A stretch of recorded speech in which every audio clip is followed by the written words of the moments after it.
Alright, y'all, we're on the heels of Shark Week, so I think it's time to take a dive into more Harry Potter minutia. Let's get the conversation started. Hello and welcome to LexiCon. It is Maddie, along with Lexi, Dylan. And today we're taking our second look at the intricacies of Harry Potter and the Prisoner of Azkaban. Yay! Now, this is a series that started some time ago when we took a second, deeper, somewhat comical, somewhat analytical look at the Through the Trap Door chapter in Harry Potter and the Sorcerer's Stone, and from there it evolved into a deeper look at all of the Harry Potter novels. And recently on my annual reread of the series, I noticed some bits of information that we didn't talk about in those episodes, so I thought they were all worthy of a second look. how deep can we go? Well, hopefully still a little deeper. We've done 10 of these episodes previously because we've gone through every book once, plus we did 2 extra episodes on the Sorcerer's Stone, and we've done a second look at the Chamber of Secrets. And today we're going to be taking a second look at Harry Potter and the Prisoner of Azkaban. Yes. So I do encourage you, if you enjoy this episode, or if you think you will, to go back and check out those previous episodes. I'll try to put links for them in the description of the podcast. I will at the very least put episode numbers so you can find them in the archives, and I'm going to try to have them up on YouTube soon too, as we've been trying to grow our YouTube channel recently. So if you're so inclined, make sure that you go over and subscribe to us on YouTube. I will have a link for that in the description for sure. Nice. Now what we're doing here is we're taking a look at some of the things that I find a little more questionable about the books, and these things usually fall into one of 3 categories. The first one being when you have instances of the world building not being super consistent from one book to the next. And to be fair, with a series of books that is this deep and has this much scope and breadth to it, I'm really surprised there's not more examples of this. Yeah. But it does still happen occasionally, such as in Harry Potter or not in Harry Potter, what am I going to say? It's Harry Potter and the Prisoner of Azkaban. Yeah. When we find out about Hogsmeade for the first time, where it was just completely ignored in the first 2 books. Yeah. The second category is times that the story in the book contradicts itself within that same book. So, like, you go back to Harry Potter and the Sorcerer's Stone, and Aunt Petunia references Lily coming back for summer vacations, turning teacups into rats. And then at the end of the book, we find out that Hogwarts students aren't allowed to do magic on their holidays. There's also the spatial inconsistencies in regards to the location of Moaning Merle's bathroom that we talked about in the Chamber of Secrets. Yeah. So there's some examples of the content within the books being a little bit contradictory. But again, this stuff doesn't happen that much. Very considering the sheer amount of text and world building and narrative and characters and whatnot that are discussed in these books, they're still really well done. Yes. But the third category is instances where it seems like the characters are acting against their normal motivation. These can occasionally be instances where I think a character's behaving differently than we would have been led to believe they would behave based on the times we've seen them before. You know, they're acting out of character, so to speak. Yeah. But more often than not, it's just a case of, well, what were they really planning to do? What did they think their plans or schemes would lead to if they had come to fruition? You can see this a lot with Uncle Vernon's machinations toward Harry Potter when it comes to him trying to keep him from going back to school and whatnot. Yeah. Also, occasionally I will point out certain things within the books that I just think are neat or worth mentioning here or there that don't really fall in any of those categories, and usually aren't that questionable. It's just something I think deserves some attention, but it's so small it wouldn't normally get the attention in a Harry Potter breakdown. Of course, like I say, this is the second time through the entire series, so we're going to ignore some of the things that I think would be bigger points. Yeah. Because we're trying not to repeat ourselves, and we should have covered those on the previous episode. So, for instance, in this episode, you're not going to hear us talk about the fact that in the climax of the book, Lupin doesn't turn into a werewolf until he's directly confronted by the full moon, which would lead you to think that when the full moon comes, he could just hide out in a windowless basement and avoid becoming a werewolf. Just close the blinds.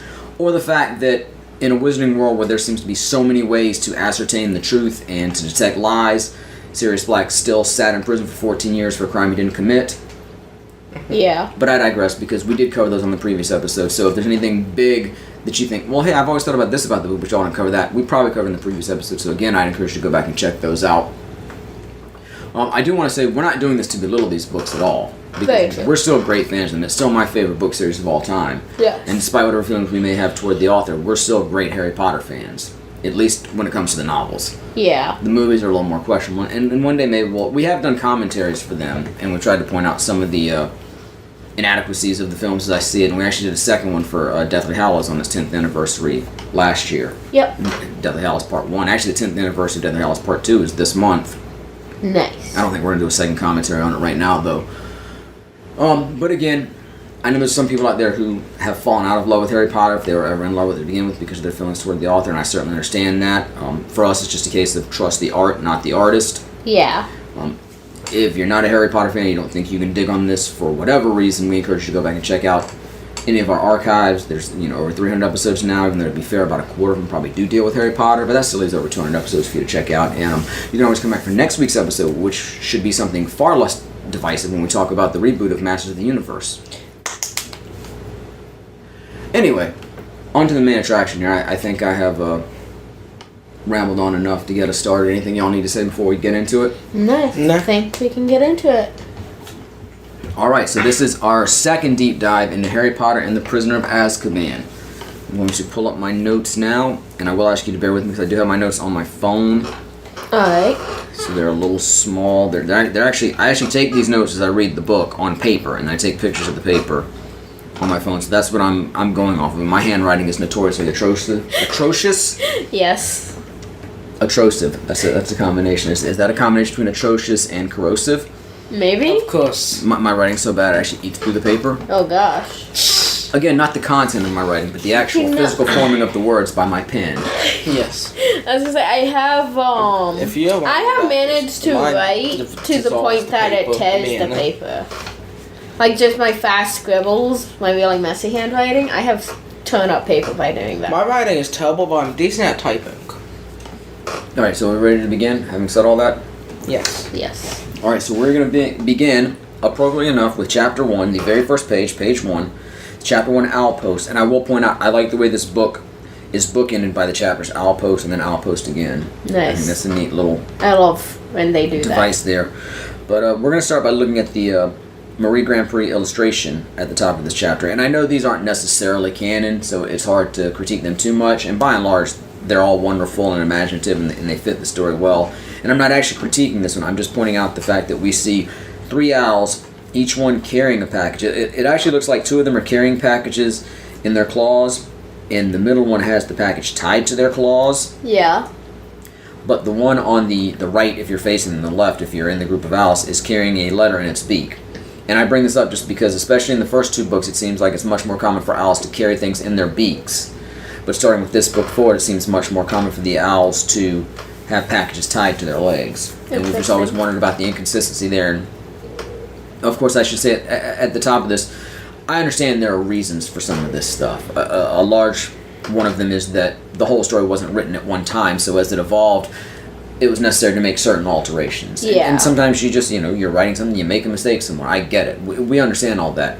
And again, whether you appreciate the author or not, just as a writer myself, I understand sometimes that stuff happens. As a creator, sometimes there's a mistake here, there's a need to modify something and have it not make complete sense within the world, but it will make sense for you going forward. Yeah. But what we try to do here is find in-world explanations for this stuff. Like try to look at the Wizarding World and say, okay, well, why would this be this way? What possible reason could there be for this to actually be happening in the Wizarding World? Exactly. Because again, we're not trying to take these books down. All we love these books, and I think they're fantastic writing. It's just things that I see as I read that, especially if you've read them over and over and over, you really start to dive into the minutia of it and be like, wait a minute, that doesn't quite make much sense. But it's just fun to talk about it. Yeah. I really like Harry Potter, and it's something I like to talk It's about. what I keep trying to do with Marvel. Still questioning whether or not Steve Rogers had a refrigerator going up. But Who anyway, knows? the 3 owls in question are going to be Hedwig, the Weasley's owl, Errol, and an owl from Hogwarts. And it's described here. Harry sees silhouetted against the golden moon and growing larger every moment was a large, strangely lopsided creature, and it was flapping in Harry's direction. Through the window soared 3 owls, 2 of them holding up the third, which appeared to be unconscious. There was a large package tied to its legs, referring to the unconscious owl, Errol. He recognized at once this Errol, yada yada. Then he turned back to the remaining owls, one of them the large snowy female, his own Hedwig. She too was carrying a parcel and looked extremely pleased with herself. She gave Harry an affectionate nip with her beak as he removed her burden. And then Harry didn't recognize the third owl, a handsome tawny one, but he knew at once where it had come from, because in addition to the third package, it was carrying a letter bearing the Hogwarts crest. Now this would sort of tie in with the picture we have here. Yeah. You've got Errol being held up in the middle with the package tied to him. You've got Hedwig on one side carrying a package. You've got the owl from Hogwarts carrying a package and carrying a letter. So in that case, okay, maybe they needed to use the beak and the claws. Yeah. But it just seems there's a real divide. In the first couple books, the owls are almost always carrying the letter in their beak. And then going forward, they seem to have the package tied to them. Now, I suppose within the Wizarding world, it could just become more in fashion to tie your packages up. Yeah. Or it just could be the instance we're just seeing instances where the owl was carrying it in their beak, and later on we see more instances of them having the parcel tied to them. Maybe it just varies by person. I mean, it probably hurts the beak a little bit to carry it in there, especially if it's a heavier package. I feel like it's much easier to carry it. Yeah, and as far as Oh my- letters... How you gonna tie a letter? Do owls have curved beaks? I don't know, but how you gonna tie a letter? Well, if you don't Some have of an them might. envelope or something, you could Well, like roll it up you do and hear tie about that. envelope. Well, yeah, the letters they're being rolled up and like tied to their legs. We definitely hear that. But then the paper gets all rolled up.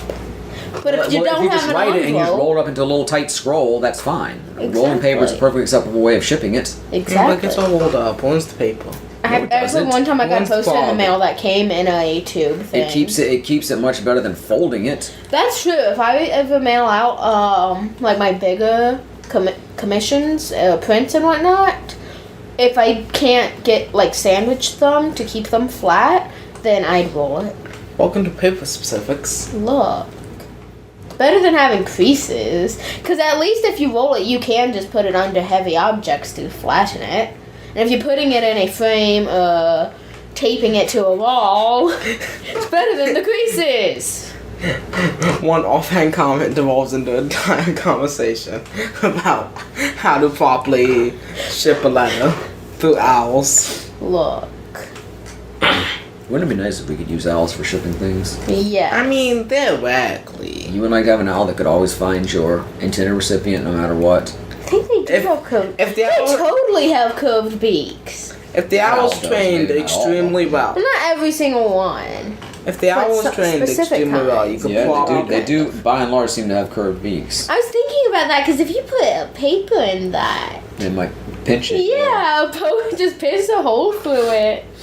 You got your letter. Maybe that's it. Too many wizards were having holes in their mail, so. Yeah, maybe it was causing problems for some owls.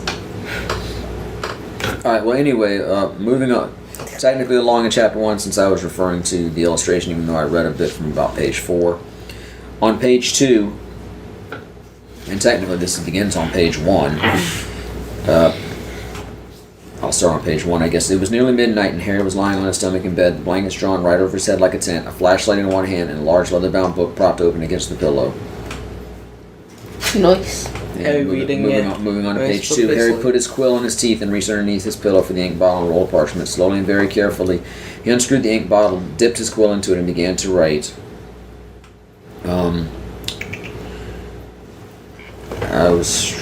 He's basically doing his homework at night. Yeah. So the Dursleys don't hear him because, he shouldn't have his school books according to them. Yeah. The Dursley family number 4 Privet Drive was the reason that Harry never enjoyed his summer holidays.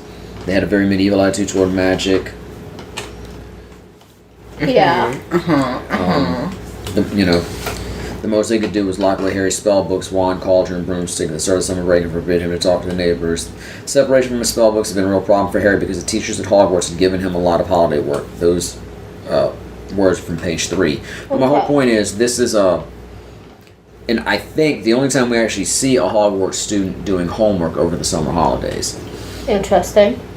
The only reason I bring that up is because it is mentioned in, let's see, book 2, page 3, I have a note. So this is going back to Harry Potter and the Chamber of Secrets. Again, it's our reintroduction to Harry. Summer holidays. Visiting again. Harry's spell books, his wand, robes, cauldron, saw the one Nimbus 2000 broomstick had been locked in the cupboard on the stairs by Uncle Vernon the instant Harry had come home. What was it to the Dursleys if Harry went back to school without any of his homework done? So it's mentioned there, we just don't actually see him do it. Also, later on in Harry Potter and the Chamber of Secrets, once Harry is at the Burrow with the Weasleys, a letter arrives from Hermione to Ron, and Harry, if he's there, and she does write, "I'm very busy with schoolwork, of course," to which Ron says, "How can she be? We're on vacation." Lol. And then again in Harry Potter and the Goblet of Fire, which of course will be next on this list of books we take a second look at, toward the end of the summer holidays, Fred and George are in a corner working on something. It's probably a letter to Ludo Bagman trying to get their money after the snafu with their bet with him at the Quidditch World Cup, and he gave them leprechaun gold instead. Or it could be more order forms for Weasley's Wizard Wheezes, which their mom had forbid them to do early on in the book. But Mrs. Weasley does ask them, "What are you two up to?" And Fred, "Homework," said Fred vaguely. But then Mrs. Weasley says, "Don't be ridiculous, you're still on holiday." So that sort of contradicts the idea of Hogwarts students having homework. I have a lot of questions here. Because Snape gave him homework. Well, that's the thing. It's not obscene or unthinkable that some students could have homework and some couldn't. But the idea that Mrs. Weasley seems to completely dismiss the idea. Unless you're just missing the idea of Fred and George doing homework over the holidays, because they would never do that. Yeah. Whether they had it or not. Oh, that's tough to think about. I said the Snape gave him homework. Well, Snape just doesn't like him. Why would Snape... Well, everybody would have Snape, though, at least until the final year. Yeah, but Snape doesn't like Harry. But Hermione has schoolwork, too. But she'd get extra credit. To be fair, Hermione does technically refer to it as schoolwork, whereas these others have referred to it as homework. I think the Weasleys... Yeah, homework is what Fred said, so... So Hermione probably asked somebody for So in that case, Ron scoffing at how could she be doing schoolwork or on holiday would make sense if she actually called it schoolwork and not homework. Yeah. But it also does somewhat lend credence to the idea they don't usually get homework over the holidays. But apparently Harry at least had it for 2 consecutive holidays. Yeah. Mine makes her own homework. So Weasley's no homework. Everybody else, all the homework. Anyway, continuing in Chapter 1, Outpost, we move to page 4 now. And this recounts the scene in which Harry had received a phone call from his buddy Ron, but Ron being a wizard and not knowing much about Muggle telephones, shouts through the receiver at Uncle Vernon. And has the lack of sense to say that he's a friend of Harry's from school, even though Uncle Vernon hates the idea of Harry going to that school. Yeah. And so after this unpleasant experience, Uncle Vernon threw the receiver back onto the telephone as if dropping a poisonous spider. So again, did he throw it or did he drop it? Yes. Because if you drop a spider, you drop it. You're not. If you throw a spider, you throw it. He dropped it. Dropped it? Yeah. I'm surprised the phone wasn't even working, considering like 73 wizards live in that house. No. Like Ron, well, we know from later books, I think Goblet of Fire, there's a telephone down like the post office or something in the village that the Weasleys live nearby, and Mrs. Weasley goes down there and uses that to call the cabs that they use in Goblet of Fire. So I assume Ron probably just did that. I don't think that they don't have a telephone. If they had a telephone hooked up at the house, I'm sure Ron would know more about how to use it. Probably. That makes sense. Continuing on with the telephone theme. On page 5, we see, so Harry had no word from... Oh no, let's go the paragraph before that, which actually continues from page 4. Harry's other best friend from Hogwarts, Hermione Granger, hadn't been in touch either. Harry suspected that Ron had warned Hermione not to call, which was a pity, because Hermione, the cleverest witch in Harry's year, had Muggle parents, knew perfectly well how to use a telephone, and would probably have had enough sense not to say that she went to Hogwarts. What would she say, though? I'm Harry's friend from sports. Yeah, where else would Harry know anyone from? Harry plays sports, you just don't know. Not only that, I mean, would the Dursleys let Harry talk on the phone to anyone? True. And I'm assuming Like, the they Dursleys don't would even probably want to listen in talk. on the extension anyway, so it's not like they could have a private conversation. And even if they're not, they'd sit in the other room and listen to Harry talk and say, hear his end of the conversation. Yeah. So what exactly would Harry and Hermione talk about? So, nice weather we're having. Yeah, quite nice. Warm. Yeah. Wet where I am. Oh, fascinating. Okay, well, good talking to you. I don't know, you know. Yeah. Just some Do they thoughts. teach like math at Hogwarts? No. And English? Well, I mean, there might be a little bit of math and astronomy because you have to, calculate the movements of the planets and the angles and whatnot. They combine the basic stuff into the magic. And I think the idea is you get that stuff before you go to Hogwarts. You don't start Hogwarts till 11, so they figure you can get as much as you need. Yeah, I know, but You just get algebra and whatnot when you're 10. That's still like all the high school stuff you're missing out on. And I mean, look, if you want to study it, I'm sure there are books on it. You can continue your education on your own. Math is the universal language. Everyone uses it. But I mean, Also, okay, like like in the real world, an engineer needs math to build a bridge. Yes. Does a wizard really need that? They just wave their wand and put it together. I mean, math can be useful. It's like, oh, I need to shoot the spell. Geometry. Bam, I gotta shoot at that angle. But I'm not sure that even really applies when it comes to magic, at least in this world. It does. I mean, don't get me wrong, I'm all for math and its uses. I'm just saying I don't know that it really applies in this fictional wizarding world. Well, It could probably be they useful in some probably need some situations. form of math. When they're Now, doing Potion, that's a chemistry something. class.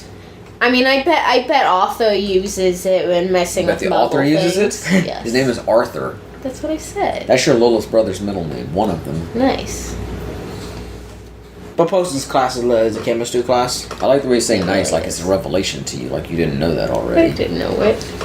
I know everyone's names in this house. Alright, lay them out now. Potions is a Okay. least magic class. take forever. It's like, how much do you even use magic in potions? The potions themselves are magic. They only use magical ingredients. Yeah. Yeah, no, Orange but juice is pretty fucking magical. And Felix Felicis. The I mean- facts. if the ingredients are natural and stuff, are they really magical? The Well, ingredients have special properties. Okay, if That doesn't make them humans and elves and goblins can all be imbued with magic, couldn't those elements be imbued with magic as well and therefore be I magical? guess. Yeah. Alright, well, anyway, we're going to move on from that. Page 10, still in Chapter 1, Outpost. This is after the owls have delivered Harry's packages, and most of them include birthday presents and or cards. And from Ron, he gets, according to Ron's letter, a pocket sneakoscope. If there's someone untrustworthy around, it's supposed to light up and spin. Bill says it's rubbish sold for wizard tourists and isn't reliable because it kept lighting up at dinner last night. But he didn't realize Fred and George had put beetles in his soup. I think it's kind of messed up. Bill always seemed like the cool one. Why would they want to fuck with Bill? Because they're fun, Judge. But regardless, Bill says that the sneakoscope is rubbish sold for wizard tourists and isn't reliable. That's my main point. So is it just this particular sneakoscope is like a cheap rubbishy sneak? Did I call it touristscope? I don't know. I don't think so. Anyway, is this particular sneakoscope just a cheap rubbishy one that they sell for tourists, or is the general view of most wizards that sneakoscopes are rubbish? I mean, Mad Eye uses a sneakoscope, and it's powerful enough that Barty Crouch, pretending to be Mad Eye, has to disable it, presumably so it doesn't pick up on his deceit. I'm going to assume maybe it's just a cheap one.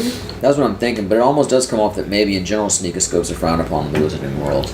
But I think the bill we do doesn't see them like 'em. used. This particular sneakoscope we see used in Deathly Hallows as well. And like I say, Mad Eye has one that Barty Crouch Jr. and the guys in Mad Eye has with him at Hogwarts, even though he says he has to disable it Yeah. because it's picking up too much stuff. In his words, it's because of all the students lying and stuff about their homework. But we realize it's probably because he's concealing himself and keeping Mad Eye locked in his trunk. But again, that's for the next book or the previous episode on that book. Yes. Mad Eye is the one person mad enough to actually use a sneakoscope. Lol. No, so anyway, we move up to page 11, the very next page. And this is from the letter that Hermione sent Harry with his present. She said, Dear Harry, I'm on holiday in France at the moment, and I didn't know how I was going to send this to you. What if they'd open it at customs? But then Hedwig turned up. I think she wanted to make sure you got something for your birthday for change. I bought your present by owl order. So couldn't she have just had it sent to Harry to begin with by owl order instead of herself? Couldn't be like, I'm ordering this present for Harry Potter, send it to him. A, I don't know. B, I want to know more about our order. It's just She's mail in order. France. It's mail order. They just don't call it mail. They call it owl because they use owls. She went on holiday in France. Yeah. I just want to know more about ordering things that can be You shipped fill out a via form, or you owl. go to the store and be like, okay. Well, in this case, she probably filled out a form like, yeah. It says right here there was an advertisement in the Daily Prophet. So it's Okay. just one of those things where it's like an ad in the back of a magazine or in the newspaper in this case, and you fill it out and send it in by. Like she probably had to send it in by an owl too. Couldn't she have used that owl? I mean, Where did she get that owl from? This makes no I sense. guess maybe she sends it back with the delivery owl from the paper the next day. Maybe? I'm pretty sure she just got scammed out for money. I mean, she ordered it, and she got it delivered to her, and then she sent it to Harry. But it's like, why didn't it have... This makes no sense. Well, yeah, I don't know why she didn't have it sent to Harry in the first place if she was so concerned about how am I going to get this to Harry. Maybe the owl just takes it back to Because whoever sent the phone. it's Maybe a the room- phone doesn't ask. It's a... Maybe. Of the owls. I suppose that's possible, but it seemed like there'd be a place to fill out who you want it sent to. Yeah.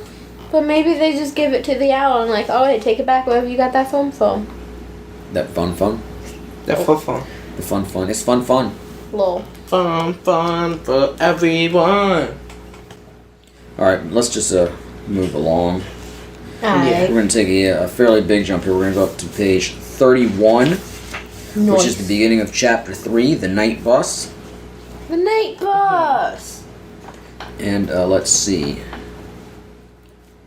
Everyone Page loves the night bus. 31. Bus. Harry, this is after he's blown Aunt Marge up and left the Dursleys' house with his trunk and wine in hand. Yes. He's several streets away, or Harry was several streets away before he collapsed into a low wall on Magnolia Crescent, panting from the effort of dragging his trunk. He sat there quite still, anger still surging through him, listening to the frantic thumping of his heart. But after 10 minutes alone in the dark street, a new emotion overtook him, panic. Whichever way he looked at it, he had never been in a worse fix. He was stranded quite alone in the dark Muggle world with absolutely nowhere to go. And the worst of it was, he had just done serious magic, which meant that he was almost certainly expelled from Hogwarts. He had broken the decree for the restriction of underage wizardry so badly, he was surprised the Ministry of Magic representatives weren't swooping down on him where he sat. And I feel like this is a good point. Shouldn't the Ministry of Magic have found him by now? Oh. I mean, he gets a letter about the Dobby incident awfully quickly. True. And I mean, if they're going to really tamp down on outlawed magic, they do need to move quickly in these situations. Yeah. So it feels like, and I mean, again, he, quote, blew Aunt Marge up, end quote. I mean, he didn't make her explode. He Yeah. made her inflate. Kaboom. Yeah. And she floated around for a while, and he had time to magically blast open the cupboard on the stairs where he used to sleep, grab his trunk, heave it upstairs, get the stuff out from under the floorboards, throw it all in his trunk, head downstairs, tell Uncle Vernon he was leaving, and get out. I think they would have made it to the house before he even left, in all honesty. Definitely. I know in this case they weren't going to prosecute him, but they were at least going to get on top of the situation. They had to get Aunt Marge down and modify her memory and talk to the Dursleys and make sure Harry was okay. So, I mean, It's a busy day. it takes until he gets to the Leaky Cauldron for the Ministry to catch up with him. I think they would have found him at this point. It's It a might busy be day. a busy day, or maybe the whole Aunt Marge thing was the first focus. Like they had steps to this process. Well, still, they know the magic occurred. There should have been a letter or a representative or somebody on the scene pretty quickly. I agree. And I mean, we're probably a good 20 minutes after the initial incident by the time he's on that wall, so. And I mean, he's got the trace on him. I guess he has to do magic for them, but they knew it happened in his house. Would it have been that hard for them to find him right down the street? I wouldn't think so. But I don't know. Anyway, we'll move along now. Still in chapter 3, The Night Bus. We're going to jump up to page 40. I'm sorry. I went too far in my notes. First off, we're going to... Same chapter, though. We're going to start on page 36. And, let's see. Sandpet, this is Harry's got... He's, inadvertently stuck out his wand arm when he was frightened by Sirius, and he had his wand out, and he tripped over his trunk or whatever, and he threw out his wand arm, and the night bus appeared to pick him up, which, that's another one of those things, like, why don't we hear about the night bus in the first two books? True. In the Wizarding world, I mean, and you can justify that by saying, look, it just didn't come up. Yeah. Harry hasn't learned everything about the Wizarding world in 2 years. Why would this sort of public transport for wizards have come up? Maybe when he's at the Burrow, but they had the cars, so... Yeah. And Ron apparently has never ridden on it until he rides on it in the 5th book, so it's probably not necessarily that common. But anyway, since it's nighttime, the night bus is populated by a bunch of beds instead of actual chairs. Yeah. And I have page 36 marked here. Okay. And the night bus keeps jumping ahead several miles in different places. And somehow lamppost, mailbox, and trash cans jump out of its way. I have so many questions. Just about the functionalities of this bus. I have a question how Muggles don't encounter like magical creatures. What do you mean? Like, how don't they encounter all the magical creatures and plants? With there being so many. Who says A, who says there's so many to begin with, and B, who says they don't. We know Muggles get killed by giants occasionally in the Ministry of Magic, or by dragons. Maybe giants too. We see giants kill some people in the 6th book, but I think dragons are referenced first. It's occasionally killing Muggles who go hiking and whatnot, and then the Ministry of Magic having to cover it up. So I mean, it does happen. No? I mean... I'm researching this now. It's like, wow. It's like, wow. Wow. Well, anyway, on page 36, Harry's on the bus. One passenger gets off, or getting ready to get off, and the driver hits the brakes, and the beds in the night bus slide a foot or so forward to the front of the bus.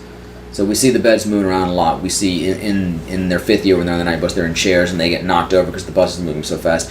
And they can't hold these beds or seats still. They could, even with magic, or just have, magic some iron chains to hold them in place. They could, but they're just like, fuck it, because wizards are harsh, man. The wizard world is cutthroat. They're like, fuck it, you gotta fend for yourself here. We'll take you places, but you gotta deal with the sliding around and falling over, and some shit might fall on your head. Oh, God. You're a wizard, just deal with the shit.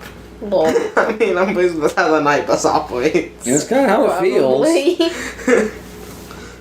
I just, they could give their passengers a decent ride by at least holding them steady. Yeah, not the night bus. What the wizard's gonna do? There's like the only mode of transportation other than just straight up apparition.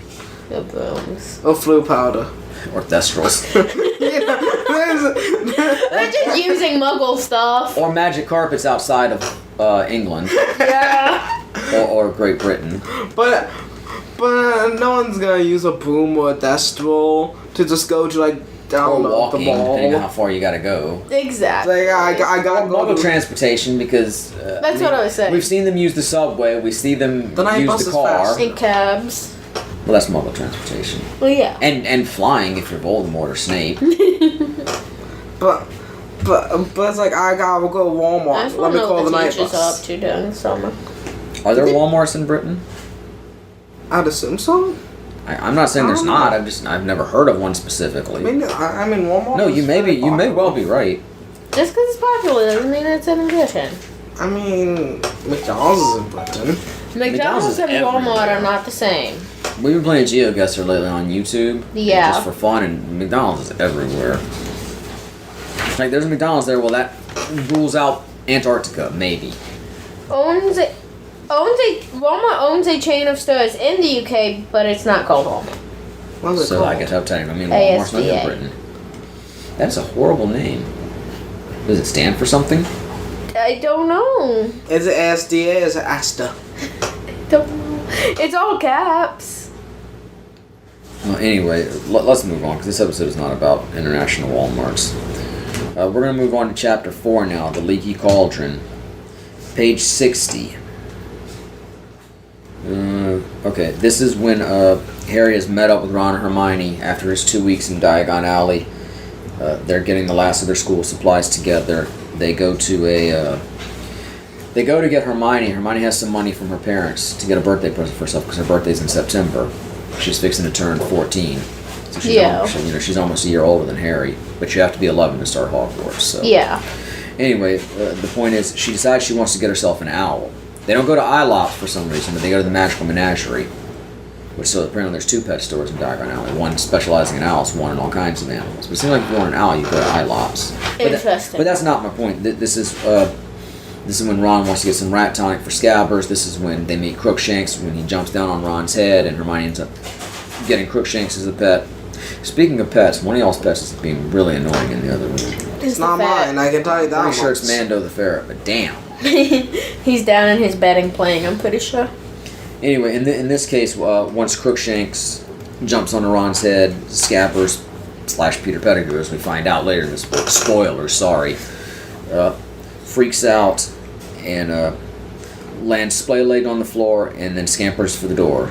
And Ron and Harry chase after him. And 10 minutes later, they catch him, after he'd taken refuge under a waste paper bin outside Quality Quidditch Supplies. So my question is, where exactly was Scabbers / Pettigrew running to? Away. Well, I mean, if he wanted to run away, he could have done so at any time. Wasn't he running from Crookshanks? Well, I know he's running from Crookshanks, but where is he running to? He's not just running away and going to be gone forever. He's going to stay nearby. He could have just tried to dive in Ron's pocket or something. Instead of where's he running to exactly? Who knows? But I do point out, I guess that's why all the times that Scabbers does run away, they never fail to catch him until they finally don't. Yeah. Because he doesn't really want to run away, and he's really a human. He's not just a mouse. Although, if you believe Hitchhiker's Guide to the Galaxy, mice are what, the second smartest creature in the universe? Yeah, that. No, I think Okay, but mice and rats are very similar. I guess. I think so anyway, aren't they? Yeah, similar. I think in Hitchhiker's dolphins are the second smartest creature in the universe, and mice are the smartest. I don't know where rats lie, but I would assume they were close to mice. Maybe rats are like really stupid cousins of mice. They're like the backwoods hillbilly mice. Oh. But I'm just saying, you know, he jumps and he runs. He's not going to just run until he can't run anymore. Yeah. So, it's just... I mean, obviously Ron and Harry wouldn't recognize that. But it does make me question, where exactly was he going to run to? Yeah. I guess I don't have any more to say about that. I guess I shouldn't have pointed that out. That was not... I don't that know was a where note he'd not be worth running making. to. Like, he just sees a cat and he goes running. Fine, we'll move further on in the chapter. Rats to, don't like I mice. saw a cat go Wait, running from absolutely cats. nothing. Not mice. Rats don't like mice? It's like cats. Anyway. Cats, mice, same difference. Alright, let's move along in the chapter to page 65. This is when Harry overhears Mr. and Mrs. Weasley talking about the fact that Sirius Black seemingly escaped to get at Harry. Because he was saying he's at Hogwarts and asleep, and they assume he's going back after Harry because the narrative is that, you know, when Harry inadvertently defeated Voldemort, that was also Sirius's downfall. So Yeah. of course he'd want revenge against Harry. But Mr. Weasley said to Mrs. Weasley, I don't want to make him miserable. I want to put him on his guard. You know what Harry and Ron are like, wandering off by themselves. They've even ended up in the forest twice. They've even ended up in the Forbidden Forest. Okay, I think there are different versions of this book. I think we may have just stumbled upon something. We do have. We have seen this like occasion. There'll be a line in it or something, but I think something that the version of this that I was reading, I'm pretty sure says they've even ended up in the forest twice. And I've read that multiple times and always thought it was incorrect. Does somebody need to go check? We probably should go get my copy of the book to check that because. Yes. You go. I'm going? Yeah, hold on, we'll take a pause real quick and go grab that copy. Okay. Alright, we did check our other copy of the book, the one that I was using for my research. And I've got a picture of the page here. Again, page 65. And, I don't want to make him miserable. I want to put him on his guard, retorted Mr. Weasley. You know what Harry and Ron are like, wandering off by themselves. They've ended up in the Forbidden Forest twice. Yep. But the copy that I'm referencing now says, you know what Harry and Ron are like, wandering off by themselves. They've ended up in the Forbidden Forest.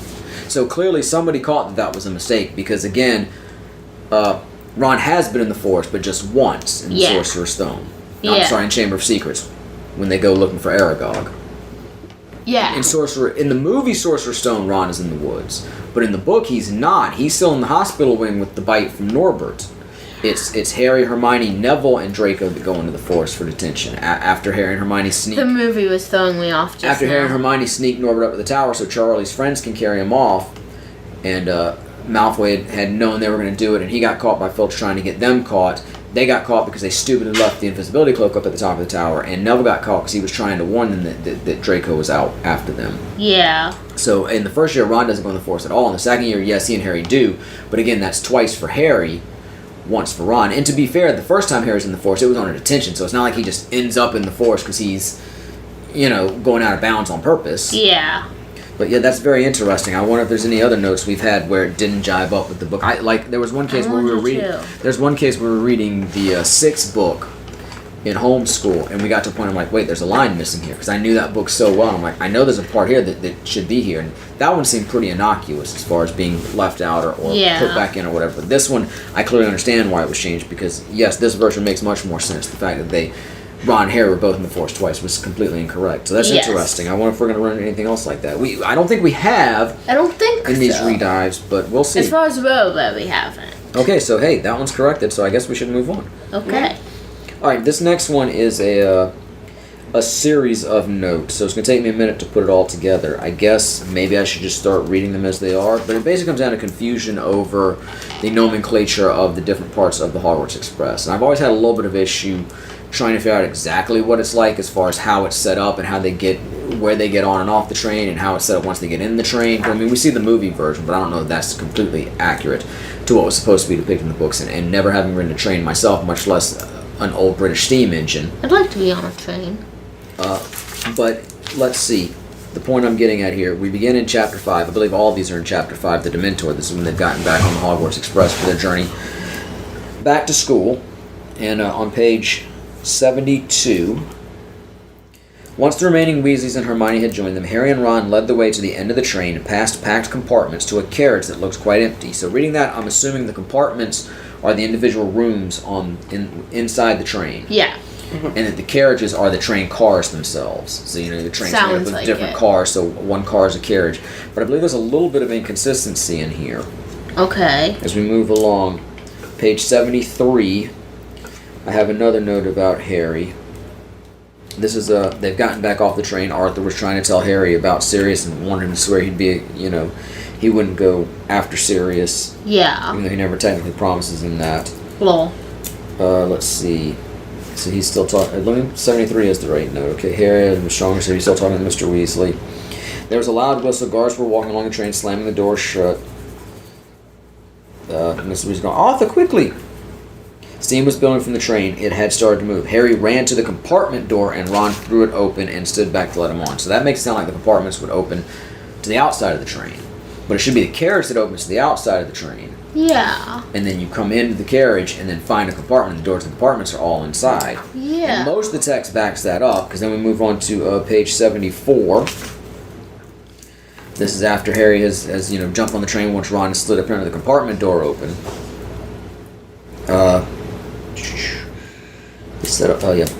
Harry, Ron, and Hermione set off down the corridor looking for an empty compartment. But all were full except for the one at the very end of the train. But Ron just opened the compartment door, right? Shouldn't he have opened the carriage door? I think that's a typo situation. Maybe. Or maybe technically not a typo, but Apparently on page 81, the carriage compartment theory I have, compartments being the inner rooms, the carriages being the train cars, is confirmed because we see the rain thickens, the train sped farther north. This is the bottom of page 80. The windows were now a solid shimmering gray, which gradually darkened now at the top of page 81, until lanterns flickered into life all along the corridors and over the luggage racks. So again, the corridors would be the hallways in between the compartments within the carriages. And let's see, what do I see? Okay. Harry, who was nearest the door, got up to look into the corridor. All along the carriage, heads were sticking curiously out of their compartments. So again, this establishes that the compartments are within the carriage. So my theory seems to be correct. The compartments are the individual rooms within the carriages. The carriage are the train cars that make up the train. Yeah. But again, then why would Ron open the compartment door? Do some of the compartments open out? Do all of them open out? That's what it seemed to. Because usually they go out of the inner door and down the corridor to exit the train, or you could just exit from your compartment. Some kid jumps out of the train in the middle of. Oh God! So I guess you may be right. Maybe that one particular word is just a typo and nobody ever caught it. Yeah. But this isn't the first time that I've been confused about this. Usually it's just spatial instances, and how come sometimes, like here, like Lupin's all alone at the end of the train, and they find that one empty room, and other times they're like, there's no empty rooms, or there's a lot of empty rooms. It changes. There's just some instances that confuse me about exactly what the makeup of these trains are, but I think this at least narrows down the fact that, yes, the train cars making up the Hogwarts Express are the carriages, the compartments are the rooms within, and that one note notwithstanding, the compartments open out into the corridors, which are the hallways of the carriages, and the carriages themselves open back out into the outer world wherever the train happens to be at the time. So we're just going to chalk that one compartment slip up as a typo. Yes. And since nobody's actually saying that, Ron's not saying.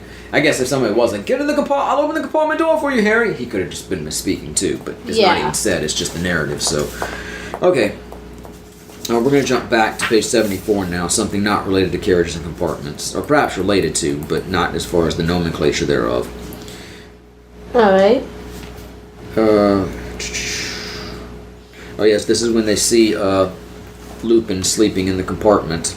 Lupin! And Hermione knows his name is Professor R.J. Lupin because it's on his case, she replied, pointing at the luggage rack over the man's head, where there was a small, battered case held together with a large quantity of neatly knotted string.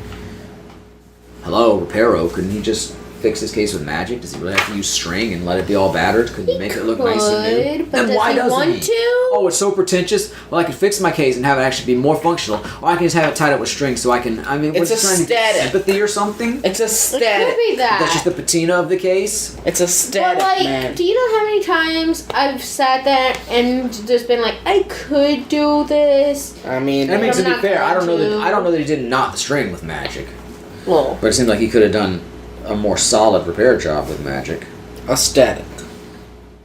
feel like a lot of things could explain it.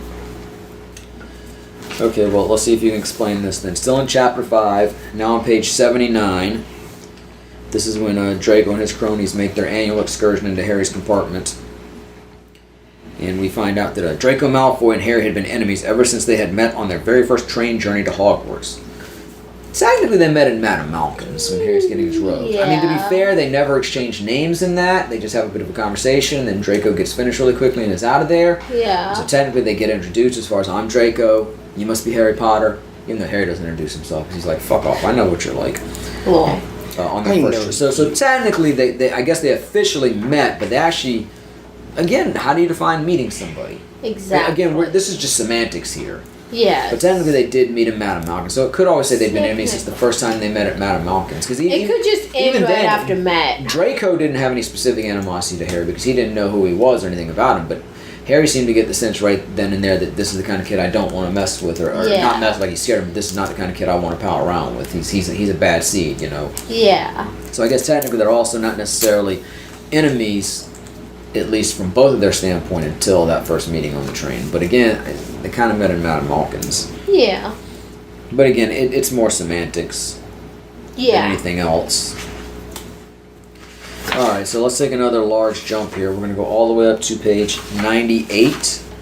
Ooh, this would be chapter 6, Talons and Tea Leaves. And we get to see some new classes. Divination and Care of Magical Creatures. Divination. We're going to, again, be on page 98. This is before we've actually started either one of these classes. Mm-hmm. I want to say... they've gotten their schedule, so I guess they've sat down to eat already. Maybe they're leaving, no, they're eating. Because Hermione asks Ron to pass her the marmalade. And just then, Hagrid entered the Great Hall. He was wearing his long moleskin overcoat and was absent-mindedly swinging a dead polecat from one enormous hand. Why does he bring a dead animal to breakfast? He's eating it, obviously. Wait. I'm pretty sure those are for the hippogriffs. Absent-mindedly? So he's got like by the tail or something, just like, This I honestly don't have. He's going to eat it, obviously. He's been getting his chefs to cook up. Okay, the chefs are the house elves, and they're in the kitchens down below. That's another one of those things where we never hear of house elves being at Hogwarts until it's convenient for the story. Yeah. Although it turns into some great moments, don't get me wrong. I have no problem with it. And again, you wouldn't necessarily ever have heard of it. You know, they're supposed to sort of keep out of the way. That's what house elves are good at in general. But there's just some stairs at the end of the room that leads to the kitchens down below. He doesn't ever hear about them because you don't need to. Hippogriff somewhere. Well, like I say, I'm pretty sure we see Buckbeak eating dead ferrets. Ferrets and polecats are essentially the same thing. So I'm assuming he's been feeding. He says he says, you're in my first ever lesson, right after lunch. Been up since 5, getting everything ready. Hope it's okay. Me, a teacher, honestly. So apparently he's been tending to the hippogriff, so he's probably feeding them. But why carry it with you? Why not just leave it out there? It does say absent-mindedly. At least stick it in his pocket. It does say absent-mindedly, so maybe he really just isn't thinking about, oh, hey, I've got this dead animal and swinging around in my hand. He's getting and nervous and whatnot for his first lesson. He's getting it cooked but up. it's still questionable in my opinion. He doesn't eat it cooked. He just likes them raw. Special treat. There's a Busta Rhymes song. Like, ooh, baby, I like it raw. Now I want to see a Hagrid mix of that. Ooh, baby, I like them raw.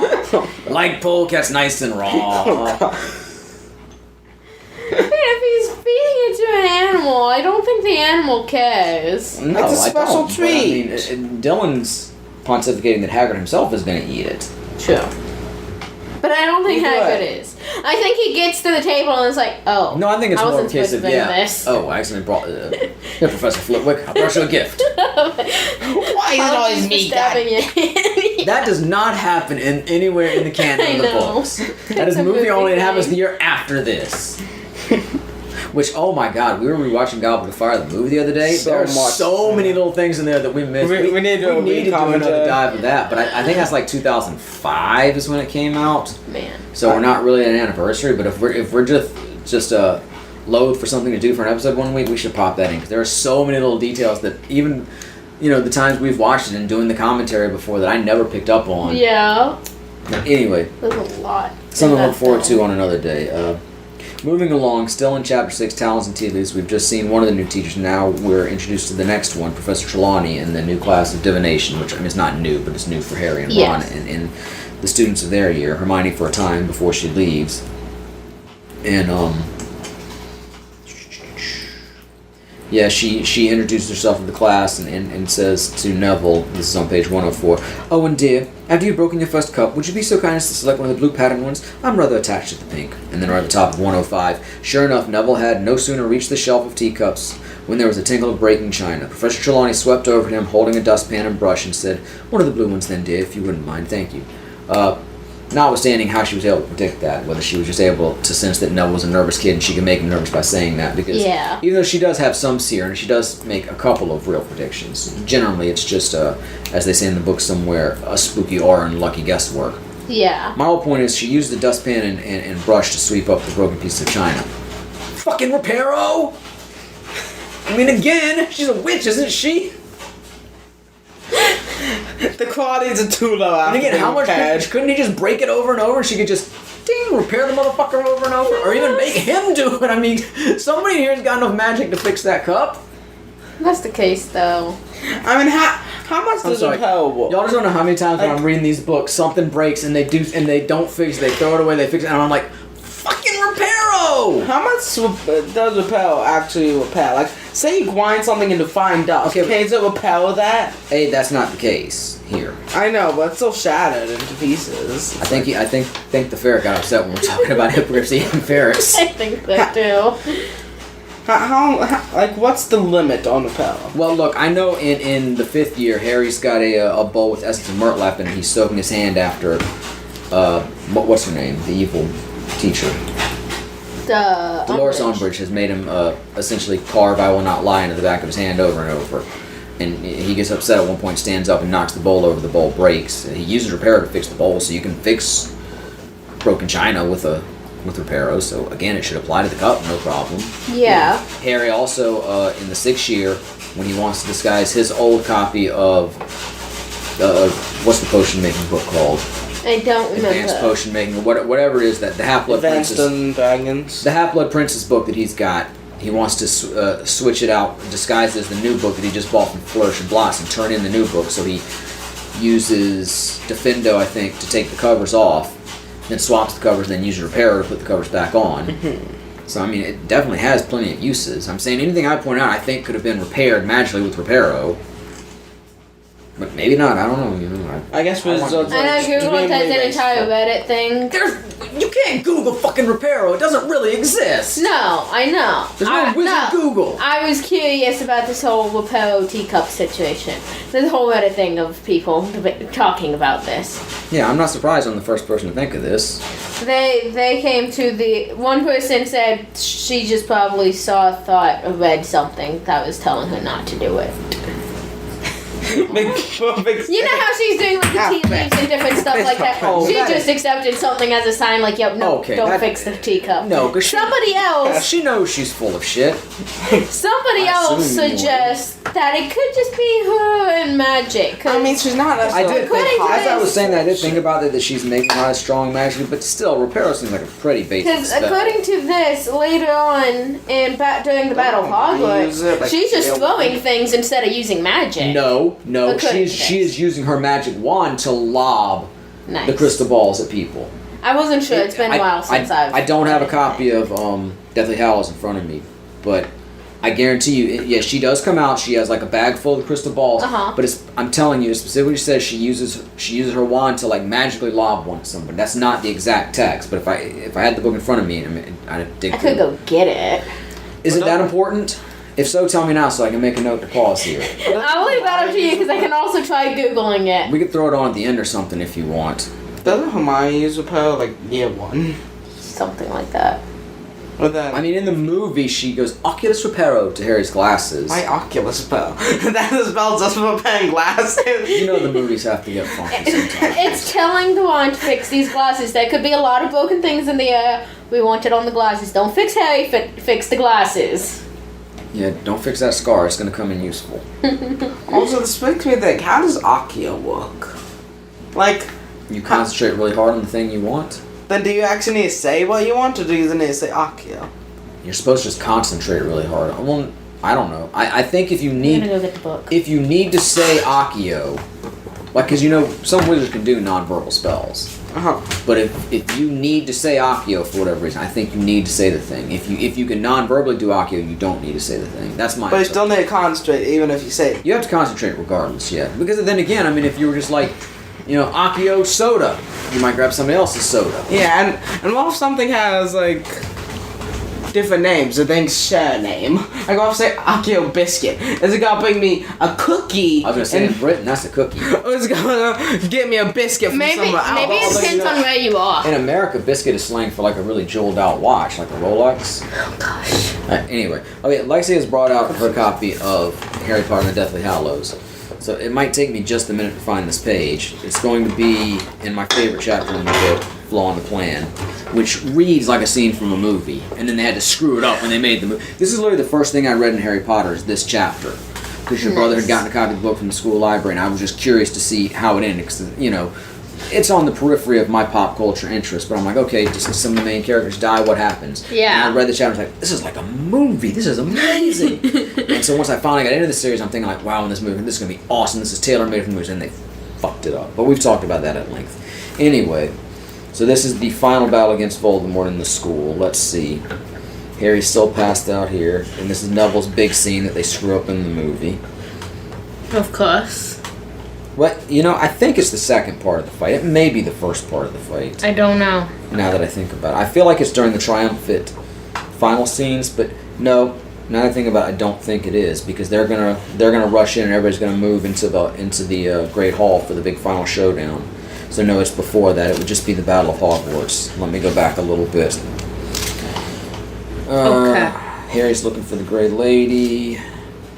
I'm sorry, I know this book well, but it's going to take me just a minute, so if y'all want to vamp for a second. I was. Okay, hold on, this is before the battle's actually started. This is when Hagrid comes in. It's alright, Fang, still with Hagrid. I want to know how long she was at Hogwarts. She started, it says in book 5, and we know she started. Well, see, the year Harry was born, she started. Because that's when she makes the prophecy. One who was born... let's see, the prophecy might have been made the next year, so maybe the year after Harry was born. So like 81, I think. Nice.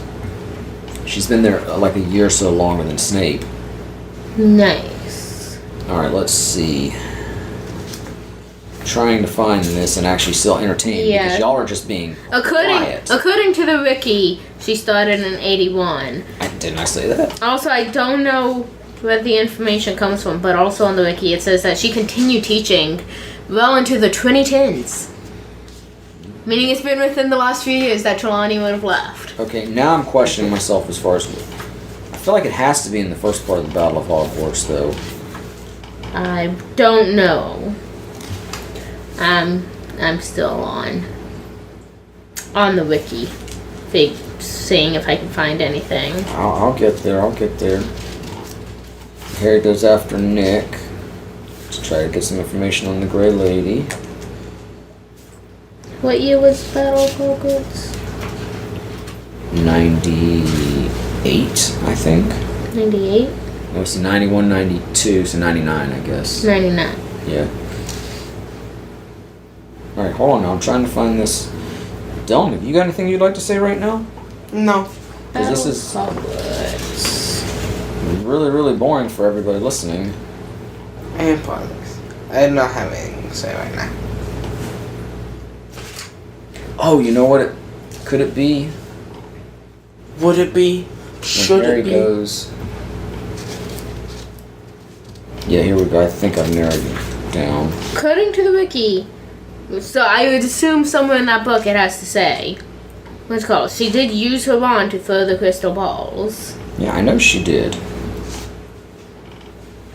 It says she fought by dropping crystal balls on enemies' heads, successfully knocking out Fenrir Greyback. Oh, maybe it's... But couldn't save Lavender. Continued using her wand to throw them. Is it the Elder Wand chapter, maybe? Don't know. No, that's when they have the plants, when one of them hits the trio when they're under the invisibility cloak.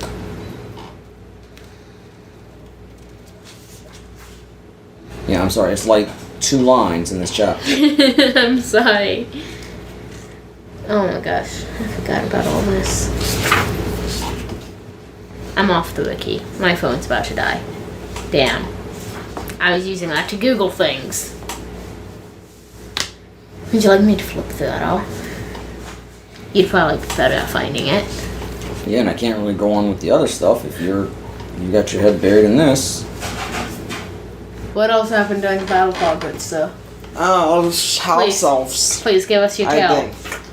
Well, you see, there was explosions. Where were you? Kaboom! I was over on the bench. But anyway, there was explosions. Yeah? And Caused by what? Magic. Okay. And there's some worlds of chucking glass balls. I don't know.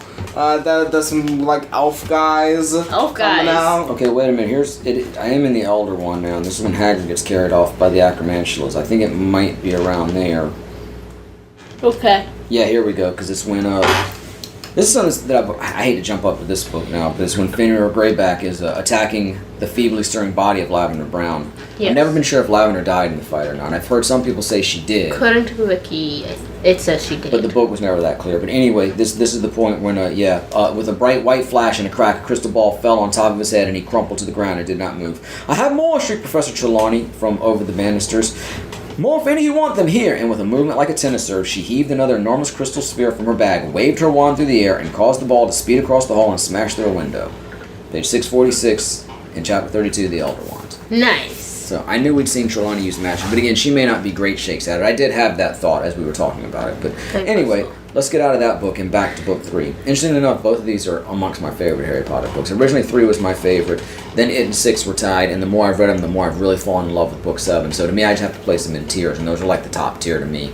Nice. And then Book-wise, I really like 6. then 4 and 5 are in the second tier, and then 1 and 2 are in the first tier, but they're all really great. Yeah. Alright, anyway, moving along now, since we got on that detour, we're going to go to page 127. This is chapter 7 of book 3, The Boggart and the Wardrobe. Nice. This is when Malfoy is sort of teasing Harry when they find out that Sirius has come close to the school. And Malfoy's like, "Don't you know, Potter?" "Know what?" Malfoy let out a low sneering laugh. "Maybe you'd rather not risk your neck. Want to leave it to the Dementors, do you? But if it was me, I'd want revenge. I'd hunt him down myself." And then, Harry goes on to say, what did Malfoy mean? Talking to Ron. Yeah. And I think... no, I'm not saying. I was thinking he references... Malfoy's dad would have known that... what happened between Sirius and Pettigrew. Well, it's irrelevant. Maybe Harry references later on. He's like, Malfoy knows, remember? Because he thinks Malfoy knows about Sirius bringing the information that caused Voldemort to go after Harry. Yeah. So that's what everybody thinks. Of course, it turns out that it was Pettigrew.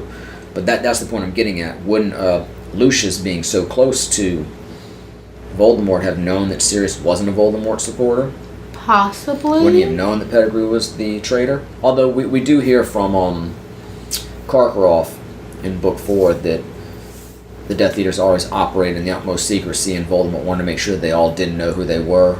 Yeah. So, in theory, they couldn't betray each other like Karkaroff does. But so maybe it is possible that Lucius didn't know this. Yeah. But it's also possible that he did know this, and he still fed his son lies just to keep up the old story. Yeah. For either just for his own amusement or to try to carry on the cause of Voldemort. Could be. So it works either way. It's not okay. Well, obviously that's a mistake, but I do wonder if Lucius knew that Pettigrew was the spy at that point, or if he believed that Sirius was.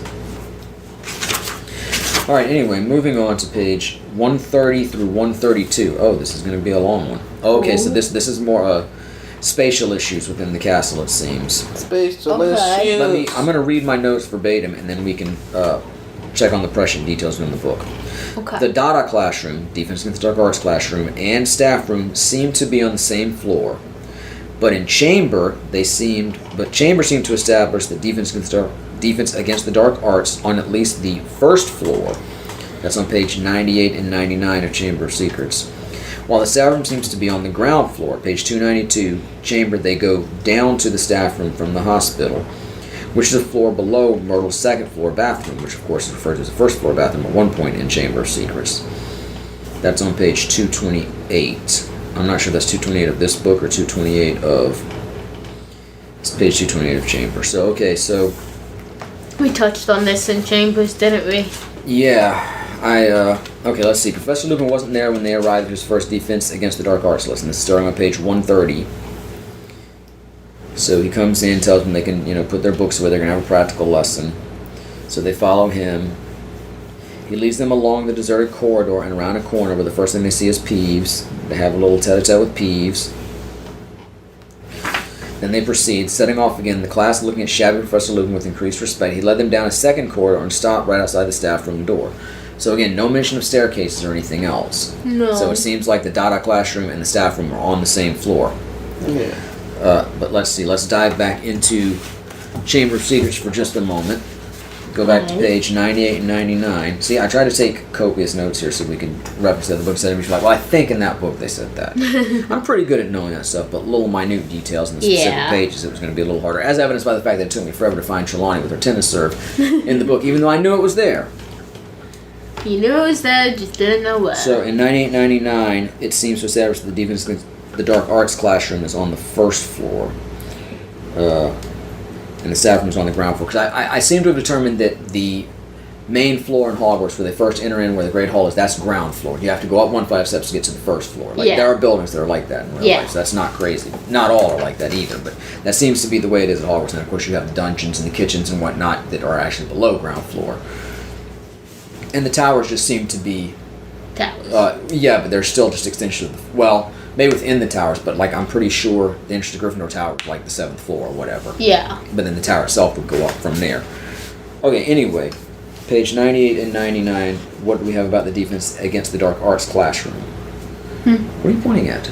Oh, earlier we said that we didn't have Deathly Hallows out here. We do, it's just not on the table. I'm looking right at it. Oh, wow, it is. I didn't realize. It's next to the table. Oh, yeah. I wouldn't have saved us that much time. We got something to say while you went to get it. Anyway, okay.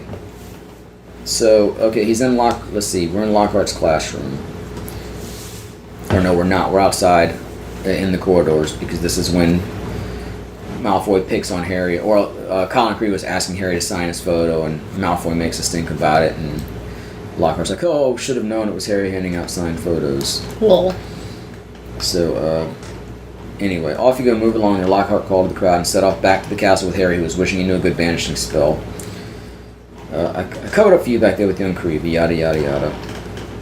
Lockhart swept Harry down a corridor lined with staring students and up a staircase. So I guess we must have started out. They're in a courtyard, which I would assume is ground floor level. Right? Yes. And so that would put, if he goes up one staircase to go to the Dada classroom, we're on the first floor. And then apparently on 292, so again, this book establishes them on the same floor. Yes. Azkaban establishes Dada and staff room on the same floor, regardless of what it is. Chamber seems to put Dada on the first floor. Okay. And then 292, apparently it establishes the staff room as being a floor lower. On ground floor? Uh-huh. Okay. While the staff room seems to be on the ground floor, because in Chamber they go down to the staff room from the hospital, which is a floor below Myrtle. So even though Myrtle's bathroom is at first referred to as a first floor bathroom in Chamber of Secrets, we established more often than not it's considered a second floor room. Yes. That matches up with all the other times we see it. And then they go up one floor to where Myrtle's bathroom is from the hospital wing, which would mean the hospital is on the first floor. Yes. So then this might even be where they go up to it from. Because they're in the hospital wing now. Again, I'm back in Chamber of Secrets when Hermione's been petrified. And they ran downstairs because they're going to the staff room. So that puts the staff room below the hospital. So we have hospital on the first floor. Yes. Staff room the floor below, and Dada on the first floor. But again, the whole point is Azkaban seems to put Dada and staff room on the same floor. So Wait, what did you say before that? What do You you mean? said hospital was one floor. In Harry Potter and the Chamber of Secrets, Myrtle's bathroom is on the second floor. Yes. I don't know why that was relevant. Now you've gotten me confused. I'm sorry, I got confused by what you said. Okay, no, yeah, they're in the hospital wing. Earlier in the book, and I don't have a note for this, we established when we did this on our deep dive last time, that the hospital wing is one floor below Myrtle's bathroom. So Myrtle's bathroom is second floor. Hospital wing is one floor below on the first floor. Then they go downstairs to get to the staff room, which puts the staff room on the ground floor. Okay. But we've also established that Dada must be on the first floor. Yes. Or, yeah, in Chamber of Secrets, we've established Dada's being on the first floor. Yes. And I suppose it's possible that there's, because otherwise the courtyard would have to be sunken, Yeah. and the stairs don't seem to be outside. Maybe they are. The way you said it sounded like you said that they went like down one floor from. They go down one floor from the hospital wing to get to the staff room. Yeah. But however you said it a little while ago, I got confused thinking that meant they went down onto the first Yeah, floor. okay. Lockhart, he was in a courtyard with Harry. He led Harry down a corridor and then up a staircase. So that makes you think they're out in the courtyard. They go inside to a corridor and up a staircase inside. So they're presumably on the ground floor there. They could be higher, but they're not going to be below ground floor. Yeah. There are floors below the ground floor, but I wouldn't necessarily think there were entrances to them. So I have no explanation here. Me neither. Within the world, I suppose it's possible that rooms move. I was gonna say it's not just the stairs moving. I was gonna say because it seems to be the same defense against the dark arts.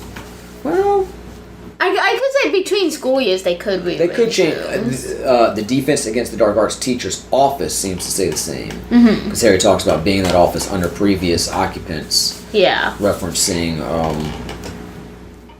Lupin and Lockhart. Nice. This is in the fourth year when Barty Crouch Jr. has Mad Eyes occupying the office. Yeah. And there may be another reference in book 5 when he's there with Umbridge about who had the office before him. And again, that could just be in the abstract. Hey, it's the defense against the dark arts teacher's office, but it's not necessarily the same office. Yeah. Because like Snape, once he becomes defense against the dark arts teacher, he keeps his office down in the dungeons. But I suppose it's possible the classroom could just move. That seems a reasonable enough explanation. Probably. I would assume the staff room best. probably doesn't, but even that probably could. Anything could probably move between them. The stairs do. Right, but that's something we never see again after that first reference. Nice. So, I don't know. Yeah, I guess we'll just go with that. They decided to stop moving the stairs and move the classrooms. Alright, speaking of moving, let's move along to pages 151 and 152. Alright. We are now going to be in chapter 8. Sorry. Chapter 8. Flight of the Fat Lady. I thought I misspoke there, but I was totally Flight wrong. of the Hamsters? So this is page again 151 and 152. Alright. Oh, this might be more spatial issues. Let me read my note again. So he was, quote, halfway, end quote, to the library from Gryffindor Tower, and that put him on the second floor. He went up a staircase. Wow, this is really bad writing. And wound up on the same floor as Lupin's office. Book 2, page 141, indicates that Lockhart's office is on floor 3, because it says it's just upstairs from Myrtle's bathroom, which we established on the second floor. And book 4, this is what I was talking about a minute ago, indicates that it's the same office used by Lockhart and Lupin. Interesting. So the idea is halfway between, and again, halfway isn't. It can be a specific term, but people also use it to generalize, like he's made it partway there. It doesn't necessarily specifically mean he's halfway between it. Because I think the entrance to Gryffindor Tower is pretty high up, like 7th floor-ish. Uh-huh. But halfway from Gryffindor Tower, I guess specifically what it says is Harry went down to breakfast. What does that have to do with? It says 151 and 152. I don't know, these are your notes. Yeah, I know. So Harry sees Ron and Hermione off. They're going to Hogsmeade. He can't go, of course, because he doesn't have a signed permission form, and he doesn't yet have the Marauders map. Yeah. He goes back up. He opens the portrait hole. Then he gets waylaid by Colin Creevey, and he doesn't want to hang out with Creevey and his friends. So he has no choice but to turn around and head back out of the portrait hole again. Wait, this doesn't match up at all, does it? I don't know. I literally have the note halfway, and I'm not seeing the word. It says 151 and 152. God, I hope this isn't the case where the versions are different. Versions are completely different. Oh boy, that would be something. But, hold on, it does match up for the most part. Okay. Metro is put to run, turn around, and head out of the portrait hole. What was the point of waking me up? He wanders toward the light. Yeah. Okay, in this case it's 152 and 153, so maybe it matters what book you had, or maybe I just wrote the wrong note down. I apologize either way. I'm not going back and checking the other. we'll land on it close enough. Harry wandered dispiritedly toward the library, but halfway there he changed his mind. He didn't feel like working, so halfway from Gryffindor to wherever the library is, and I don't really think we've ever been able to establish exactly where the library is. He turned around and came face to face with Filch.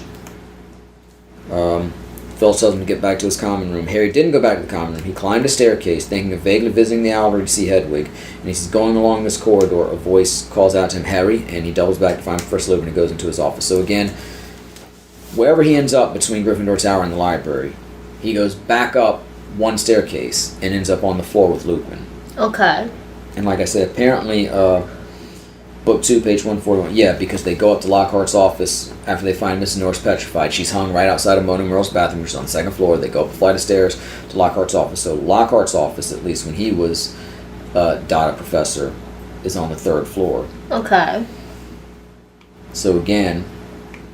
So based on this logic... So based on this, he was all the way down to the second floor. Yeah. So, I mean, maybe Gryffindor Tower's... Maybe the library's on the ground floor and Gryffindor Tower's on the fourth floor. Yeah. But again, maybe they're just using halfway as a general term, not specific. Could be. That's probably the more likely explanation. Probably. I'm just Could be like Gryffindor Towers, maybe a little lower, maybe not, and maybe like the library's on the... I think at some point in one of the books, maybe not the one we're up to yet, but it's established that Gryffindor Tower's on. I want to say it's on the 7th floor. Yeah. Or it's on the ground floor or whatever, but it's like on the other side of the castle. Yeah. So it's like halfway, but you have to count go down and... the long way. Again, I'm just always curious about the spatial relations of everything in Hogwarts. I'm trying to get a map of it in my mind, you know? Yeah. Alright, moving along in the same chapter, page 157 and 158, I hope. Well. This is just a little silly thing. Of course, I just said Ron and Hermione went to Hogsmeade without Harry. Yeah. And then 157 is just when they return, and they on 157, 158, they start to tell Harry about all the stuff they did in Hogsmeade. And I just wrote down, did Ron and Hermione look back at this Hogsmeade trip as their first date? Now that they're married and been together for so long, is this their first date? Lol. Remember that Hogsmeade trip, Ron? We got all the candy for Harry? Lol. I mean, I don't know. They probably look back at it as a cute little moment between them. That's something fun they've done together. But speaking of this trip and what they brought back to Harry, let's see. Oh man, is this going to be another issue? I don't know. Oh yeah, okay. They say, and I'm not sure if this is Ron or Hermione speaking, but one of them says, "Wish we could have brought you some butterbeer. It really warms you up." And I'm just like, why couldn't they bring him back butterbeer? Lupin has some bottles of butterbeer later in this book for Harry. Butterbeer, butterbeer. And we see at when they go to the Hog's Head in book 5, Aberforth has it in bottles. So is it really crazy they could have brought back butterbeer? You see, they actually did have butterbeer, but one drink it off the way there. I suppose that's certainly possible. I do say... Probably is. And I will say, even though Lupin did have bottles of it, he does seem suspicious that Harry says he likes it. And, yeah. And then Lupin's kind of like, well, you didn't go to Hogsmeade, how would you have tried it? And he covers up by saying Ron and Hermione brought some back, which seems to back up my thought they could have brought him some back, but Lupin does still seem sort of suspicious at that point. So maybe it is, for some reason, not something they would be able to bring back. But that reason is never given. I do also say in my notes, maybe Ron and Hermione were just out of money and couldn't afford to bring him any back because they spent it all on sweets and their own butterbeer. Very possible. But I actually like Dylan's theory too, that they were going to bring some, but Ron got thirsty and drank it on the way back. That seems like a Ron thing to do. It does. Alright, moving on. We are in chapter 9 now, Grim Defeat, page 164. Dementors, yes. Dementors. What about them? The Dementors. This is after Sirius Black has made his first appearance in Hogwarts. Yeah. When he slashes the fat lady, and they gather up all the students into the Great Hall, and the prefects and the teachers. Or maybe the prefects don't, but at least the teachers do a search of the castle. trying to find Sirius. Yeah. But and the students are discussing how Sirius could have gotten in, what with all the extra protection around the castle. And Hermione says that the Dementors are guarding every single inch of the grounds. They'd have seen him fly in too. But technically, as we learn later, Dementors are blind, so they wouldn't have seen him at all. Again, Hermione might not know that, so it could just be a slip of the tongue, or she could have just meant they would have. However, they guard the castle. Yeah. They're like Sirius, they would have sensed him or what have you. Yeah, do they like sense people? They do. That's part of the reason Sirius was able to escape, because he turned into a dog and they were confused, like they have more trouble sensing animal emotions or something. Why is there a Yeah. dog? Fred, there's a dog. So there's definitely some holes in Dementor's ability to be guards, it would seem. I like the thought of Dementors are talking to each other, hanging out. We don't see any I don't think they Dementors do actually that. speaking, but who knows? Fred, there's a dog. Why is there a dog here, Fred? Well. Also, again, the teachers are searching the castle, and on page 165, Snape reports to Dumbledore, Headmaster, the whole of the third floor has been searched. He's not there. And Filch has done the dungeons. Nothing there either. The fuck was Filch going to do if he ran into Sirius Black in the dungeon, except get himself killed? Facts. They won't know him. I mean, assuming Sirius Facts. is a dangerous criminal, and they're going to send poor They old hate Squib Filch. Filch. They really do hate I'm him. telling you, the Wizarding World is cutthroat, and for a Squib, it's got to be even worse. I hate Phil so much. Yeah. I mean, unless maybe for some reason Dumbledore, I'm nipping at fucking Dumbledore, is like, Sirius probably really isn't a villain. I think there's some plot afoot here. I'm sure Filch will be fine. Yeah. I don't They know. had a scream from Filch. Oh, guess I was wrong. It wasn't Trelawney who did Guess I'll that, draft who an did advertisement for a new prophecy. caretaker. That was just cover up so people wouldn't know that He puts Dumbledore an advertisement in the newspaper. Yeah, he does. He talks about it at the end of Chamber of Secrets. He has to draft an advertisement for a new Defense Against the Dark Arts teacher.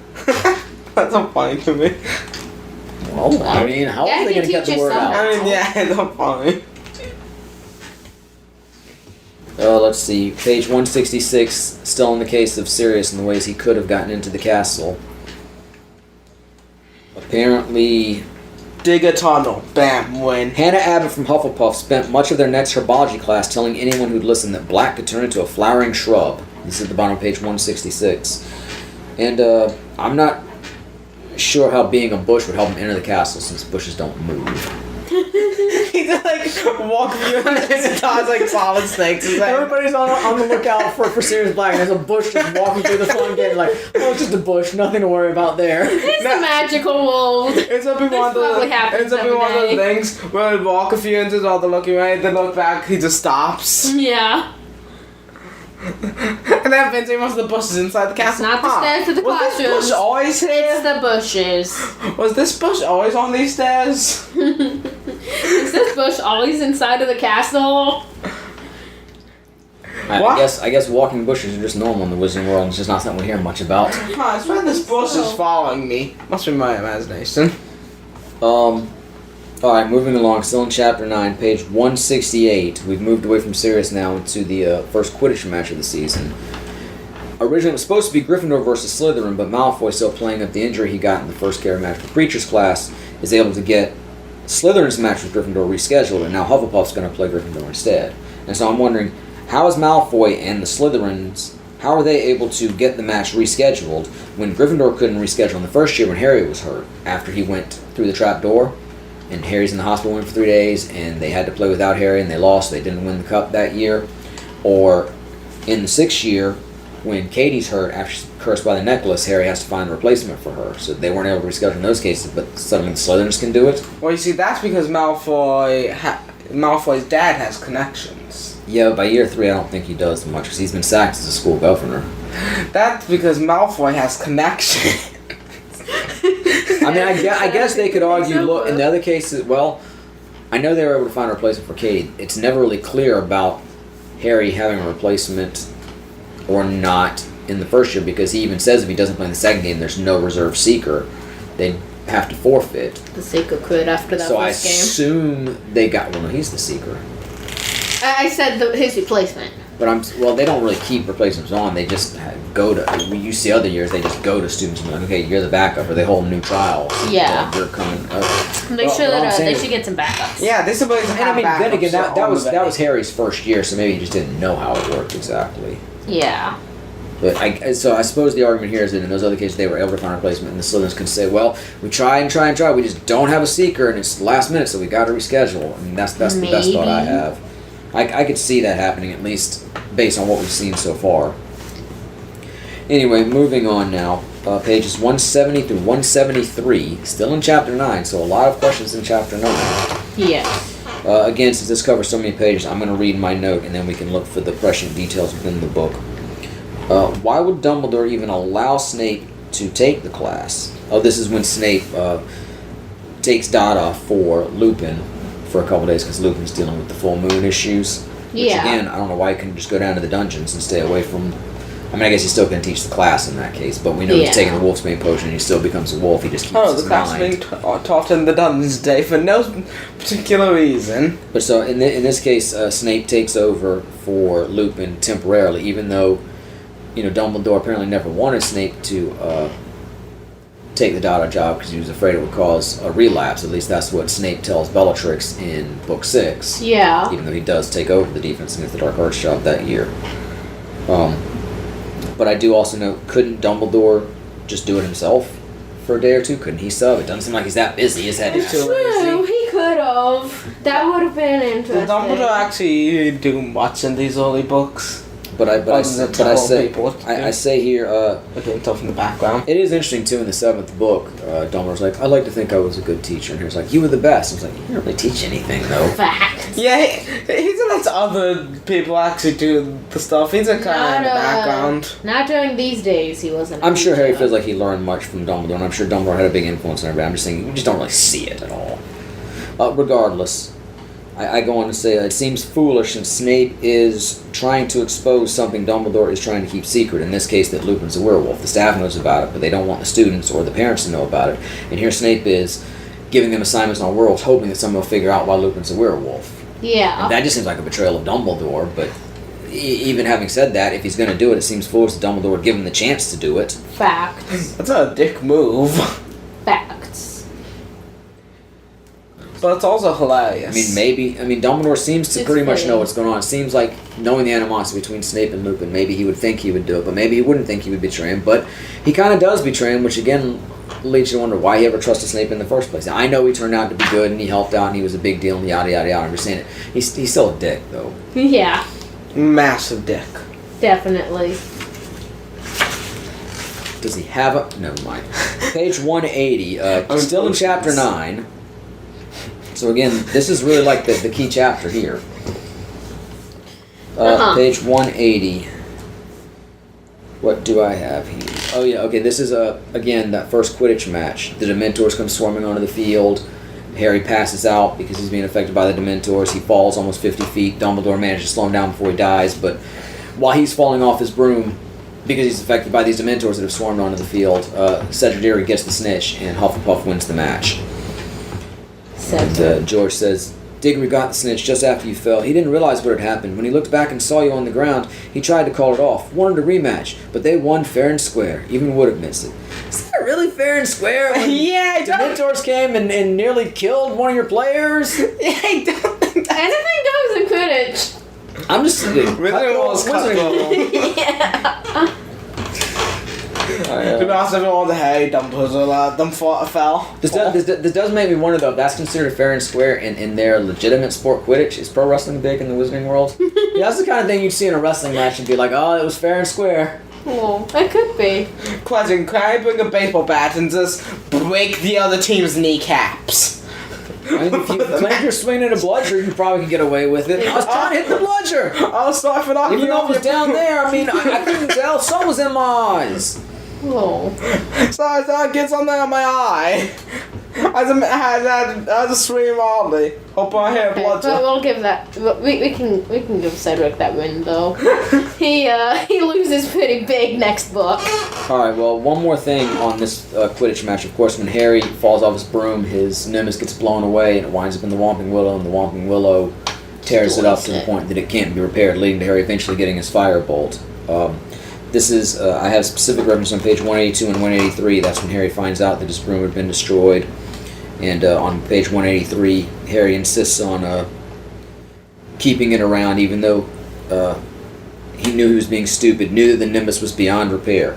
Sounds like an awful lot more damage than the Willow would have done, just slashing it out with its branches a little bit. So maybe he might have broken it a little bit, but it feels like he could have repaired it still.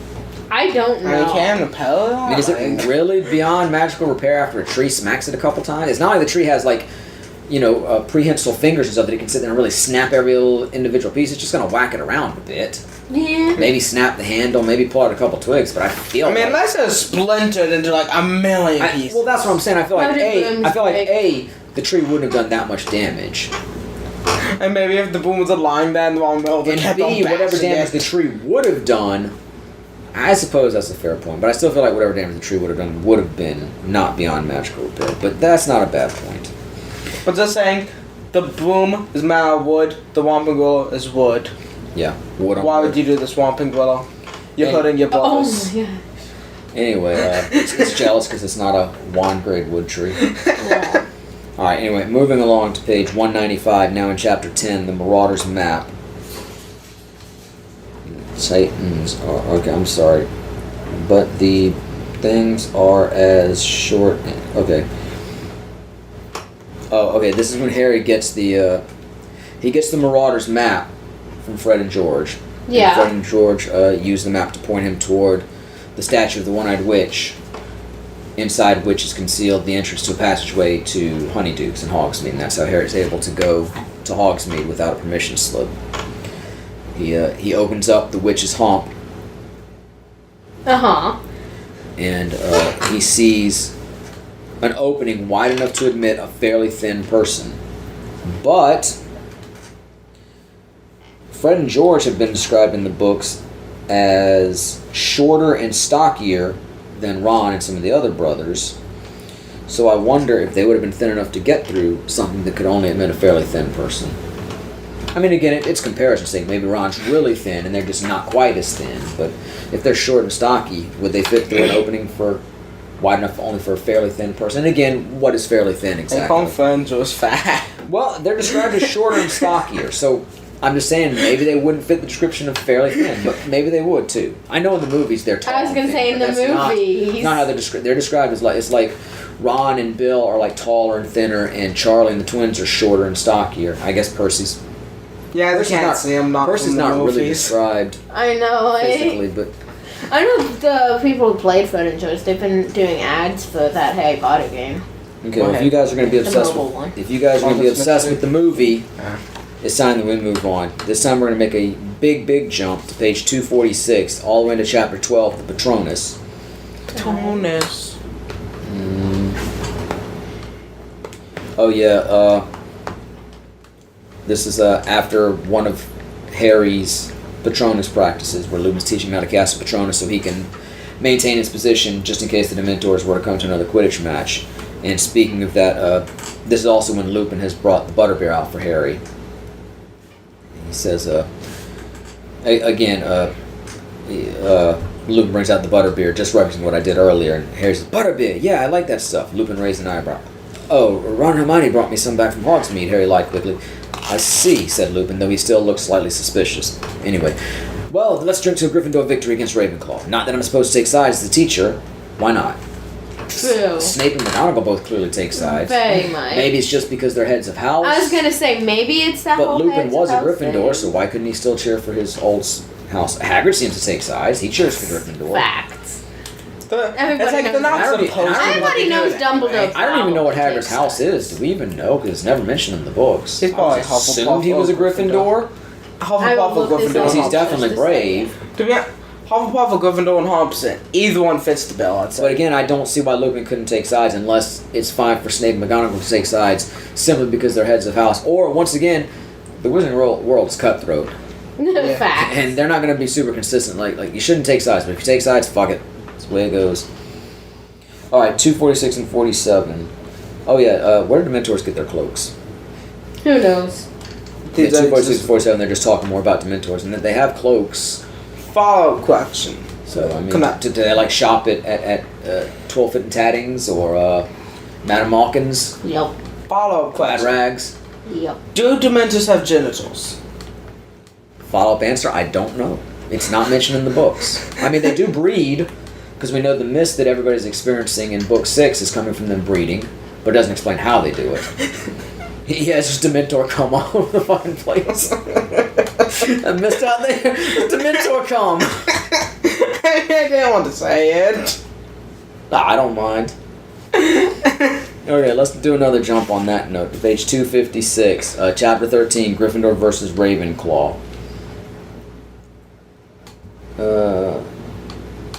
According to the author, Hagrid was Gryffindor. Yeah, I figured he was. Anyway, we're on page 256. This is when initially McGonagall doesn't want Harry to keep practicing Quidditch because she's afraid Sirius Black will be able to get to him after he's had so many close calls in the castle. Yeah. But Harry convinces her to let him just under the watchful eye of Madame Hooch, which again, I don't know if one teacher's really going to be that protective against Sirius unless it's going to be Snape or Dumbledore or McGonagall, somebody who's been really established to be pretty powerful. But regardless, the whole point of her being at practice is keep an eye on Harry. But after, for one thing, she falls asleep during practice. And it takes a while for her to wake up and then tells Ron and Harry off for letting her fall asleep. But then she insists they go back to the castle. So Harry shoulders the firebolt and he and Ron walk out of the shadowy stadium discussing the firebolt's superbly smooth action. With Madame Hooch nowhere in sight. So she had to watch them at the stadium, but they can walk up to the castle in the dark by themselves. Yep. Might get you in the stadium, but ain't gonna get you somewhere on the lawns. Nope, not That's at just all. crazy talk. Yep. No insight there, Goblin? If I was Googling something. What were you Googling? I was Googling. You're not Googling Dementor genitals, are you? Why? I need to know. You know you're just gonna find a bunch of fan art. Don't worry. I didn't click on the Google Images tab. Anyway, moving on to chapter 15. I didn't find an answer either. The Quidditch Final, page 303. Harry's sleeping badly on the eve of the Quidditch Final. He ends up waking up and going over to get some water off the pitcher that's under the windowsill. He looks down at the grounds. They're still and quiet. No breath of wind disturbed the treetops in the Forbidden Forest. The Whomping Willow was motionless and innocent looking. It looked as though the conditions for the match would be perfect. Harry set down his goblet and was about to turn back to his bed when something caught his eye. An animal of some kind was prowling across the silvery lawn. Harry dashed to his bedside table, snatched up his glasses, and put them on, then hurried back to the window. It couldn't be the Grim. Not now. Not right before the match. He peered out at the grounds again and, after a minute's frantic searching, spotted it. It was skirting the edge of the forest now. It wasn't the Grim at all. It was a cat. Harry clutched the window ledge in relief as he recognized the bottle-brush tail. It was only Crookshanks. Or was it only Crookshanks? Harry squinted, pressing his nose flat against the glass. Crookshanks seemed to have come to a halt. Harry was sure he could see something else moving in the shadow of the trees, too.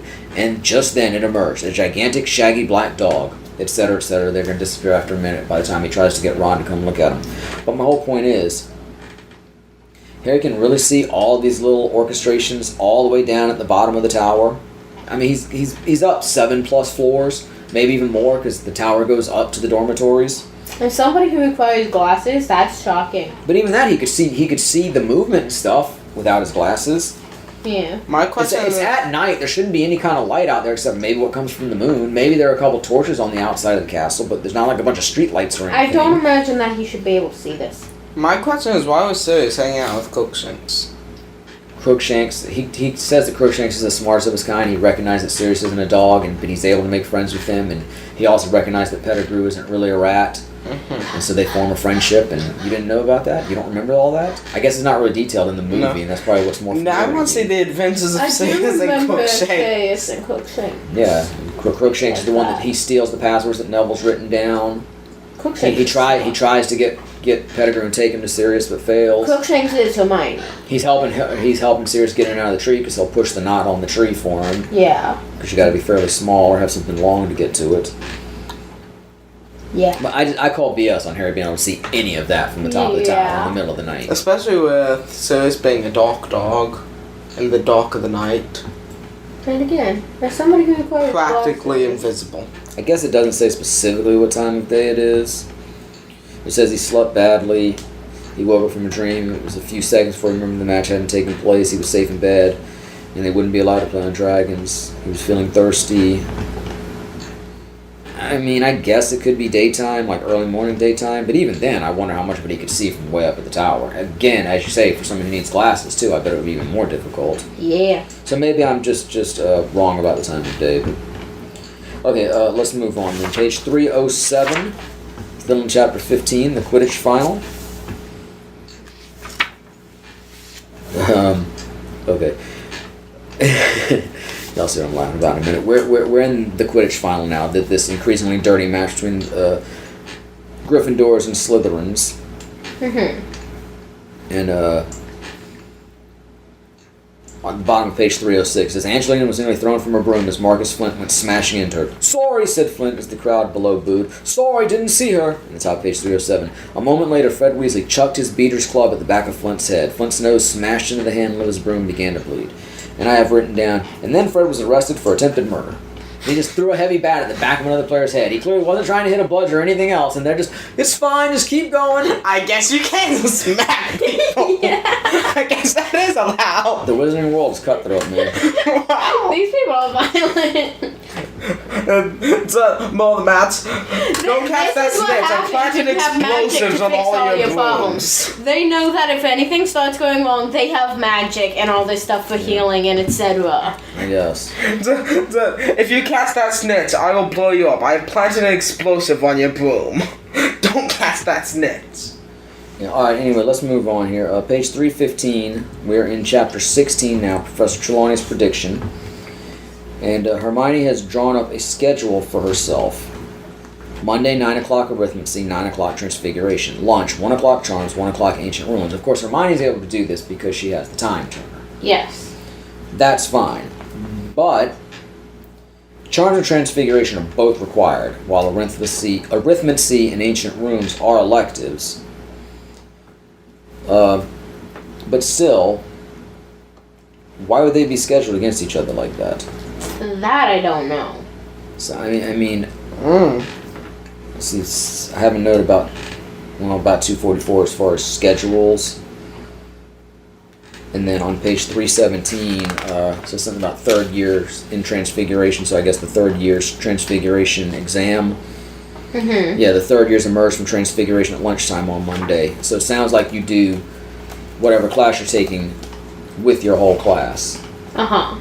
But the problem is, okay, you're taking transfiguration as an elective. As I don't know what the British term is or the wizarding term, but for us here in the States it would be an elective. Yes. But are you taking arithmancy as an elective and transfiguration you have to take at this point. So you have to take transfiguration at 9 o'clock with your class. Well, if you're in arithmancy, how are you supposed to take that? If that's the only time the arithmancy, they should be scheduled somewhere else when everybody who's taking it could take it, not against another exam that everybody would be required to take. Facts. So I'm saying it's not like Hermione just was able to do those. I mean, I guess maybe for the electives there's multiple exams. Maybe. So, but then again, she could have just scheduled the exams for times that she wasn't taking other classes and she didn't have to use the time turner. Yeah. So that seems strange to me. Alright, anyway, moving on. Chapter 16 still. Page 328. Hermione, oh yeah, this is when they find Pettigrew in the milk jug in Hagrid's cabin because Hagrid drops the first milk jug and it shatters all over the floor, so Hermione gets up to get a second one. Again, fucking Reparo! Let me get up and get another milk jug, Hagrid, instead of whipping out my wand and just doing fucking Reparo! I mean, granted they wouldn't have found Pettigrew then, but still. Facts. I'm just, That's just plot. Just like they don't use these tools they have for determining when somebody's Wizards lying are or not. wasteful. Is What? this... Wizards are very wasteful. Wizards a wasteful place. Lol. Oh, I just What? want to know, like, there's something about using Reparo. Since it really does seem like they avoid that. Yeah. And anyway, page 329, of course, is when Scabbers comes out.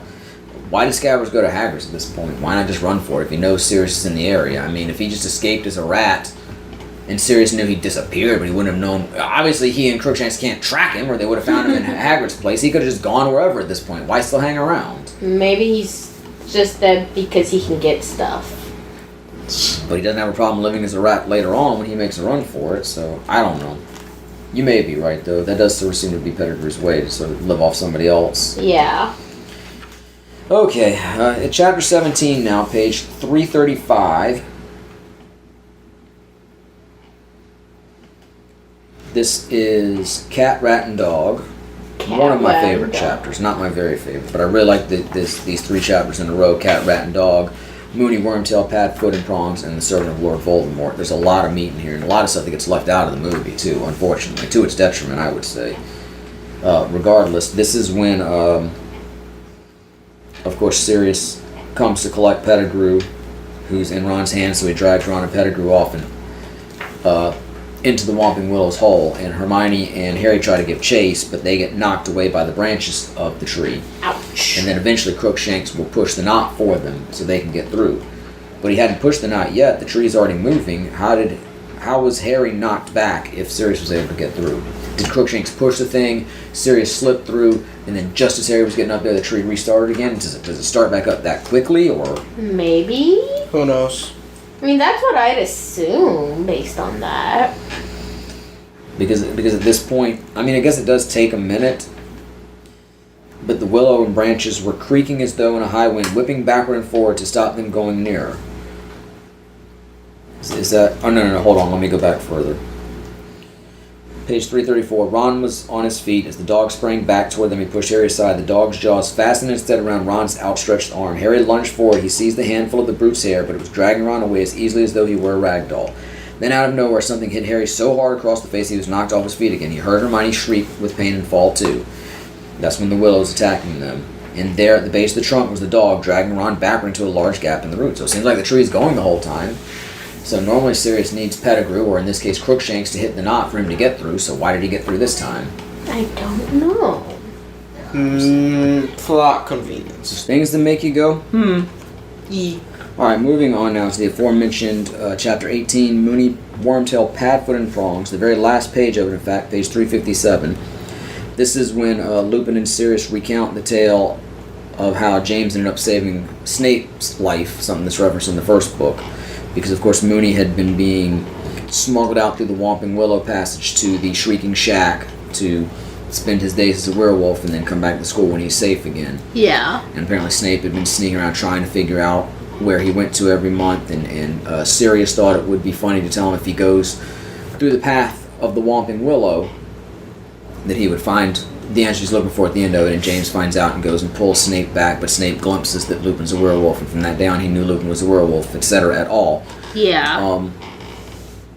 Again, specifically in the book it says, anyway, Snape had seen me crossing the grounds with Madame Pomfrey one evening as she led me toward the Whomping Willow to transform. Sirius thought it would be amusing to tell Snape all he had to do was prod the knot on the tree trunk with a long stick and he'd be able to get in after me. Now, obviously Dumbledore knows the details of what happened here, at least most of them. Yeah. So shouldn't this prove that Dumbledore knows that Sirius knows about the Whomping Willow entrance? They never seemed to block it or guard against it or think that he was using that entrance at all because the Whomping Willow was planted over it. But Dumbledore should have at least known that Sirius knew about it. Lupin did too, but he didn't want to say anything about it because he didn't want Dumbledore to know about all the things that had gone on back when they were at school. But Dumbledore should have known just from this. Maybe it's just one of those little things that Dumbledore forgot about. I mean, I don't think Dumbledore's the guy. Maybe He somehow doesn't seem Dumbledore. forgetful. Maybe somehow Dumbledore didn't know the detail. Maybe he didn't know Sirius was involved in this, but he knew Snape went down, and somehow James knew about it, but not Sirius. I don't know. That would be an interesting thing, because wasn't Sirius and James like best friends? Yeah. It's like if James knew, Sirius would have known. Who knows? But why would James even know at that point is the question. True. Alright, well anyway, moving on to my favorite chapter in the book, The Servant of Lord Voldemort, chapter 19, on page 362. This is when, again, they're trying to convince Harry and Hermione and Ron that Pettigrew, or Scabbers, really is Pettigrew. And they're like, give us Pettigrew, give us the rat, we're going to prove it to you. But they're getting a bit agitated, and it's like, this is after Snape has come in and had tied Lupin up, and Harry and Hermione and Ron did the triple Expelliarmus and knocked Snape out. Then he unties Lupin, and Lupin's like, "Thank you, Harry." And Lupin, Harry says, "I'm still not saying I believe you." And then Lupin, "It's time we offer you some proof," said Lupin. "You, boy, give me Peter, please." Now, he's talking to Ron. Why does he say "you, boy"? He knows Ron's name. He's used it before. He even asked Harry on that day that Harry met him outside his office Where are Ron and Hermione? He knows Ron's name. Why is he like, you boy? Even later in this chapter, I believe, or earlier when they're telling the story, he calls Ron Ron. So maybe in this moment, it's just like one of those things, you know, you're talking. It's just always bugged me. It's like he knows Ron's name. Why is he like, you boy? Just like, you Ron. Or just, hey, give me the rat. And just, it's like you're talking, and he knows he needs to say something there, but for some reason, Ron just blanks out of his mind. So it's like, boy, you have a name, but it slipped my mind. Give me the rat. Even on the next page, he even says, "Didn't you ever hear, Ron? The biggest bit of Peter they found was his finger." Talking about the fact that Scabbers is missing a toe or whatever. Yeah. So there you go. I mean, he knows his name. Why the boy? I don't know. It's with that his That was missing kinda finger translates to his rat form. No, it's not. It is, but isn't. But I mean, we see like McGonagall has the square rim spectacle marks around her eyes, and Rita Skeeter has the spectacle marks around her beetle eyes. So I mean, obviously you bring a little bit of your human form into your animagus self. Yeah. Anyway, moving on. Still in chapter 19, The Servant of Lord Voldemort. Page 368. This refers back a little bit to something we were talking about earlier with Lucius knowing that Sirius was or wasn't the bad guy, and knowing that Peter was. Yeah. Sirius says to Pettigrew, who's now out of his rat form, "You haven't been hiding from me for 12 years, said Black. You've been hiding from Voldemort's old supporters. I heard things in Azkaban, Peter. They all think you're dead, or you'd have to answer to them. I've heard them screaming all sorts of things in their sleep. Sounds like they think the double-crosser double-crossed them." Interesting. So, obviously some of Voldemort's supporters knew that Pettigrew was the double agent. Yeah. At the same time, though, why didn't Snape? He was in deep with Voldemort. Yeah. Did he believe this whole time that Sirius, was really the culprit? And if he did know that Peter was the actual traitor, it's really harsh that he was going to just hand Sirius over the Dementors. Yeah. Maybe. Because he was perfectly willing to let Sirius get kissed by the Dementors, not even give him any semblance of a trial or a chance to tell his story. Kids doesn't like Sirius. I was going to say multiple things. Maybe he knew. Maybe he didn't. Maybe it was one of those things he was trying to convince himself was wrong or something. But yeah, the whole Sirius thing, he just doesn't like Sirius because of his connection to James and whatnot, because of what they were like as kids, and because of Sirius being James' best friend and all that. Or it's just that Snape is a dick and the wizard world's cutthroat. Yeah. Exactly. Alright, moving on. Page 398. I'm sorry. Page 398 in chapter 21, Hermione's Secret. Let's see. This is when they're going to use the Time Turner to go back and rescue Sirius and Buckbeak, as it turns out. Yes. But Hermione says to Harry, "We're breaking one of the most important wizarding laws. Nobody's supposed to change time. Nobody." What are you thinking with that look? Go ahead. I'm questioning a lot of things about the whole time stuff. And again, the whole time traveling laws in Cursed Child get really crazy and don't seem to match up. But at least in this, it seems like time is either all happening at the same time or is a continuum, as I like to say, because Harry has to do the Patronus to save them. So he has to have already gone back at the point they first go through this. Yeah. So then you can't really be changing time. You had to have always done the Time Turner thing. So then nobody's really changing time. Or if time is a continuum, or if you can change time, the time it sort of proves that time has to be a continuum.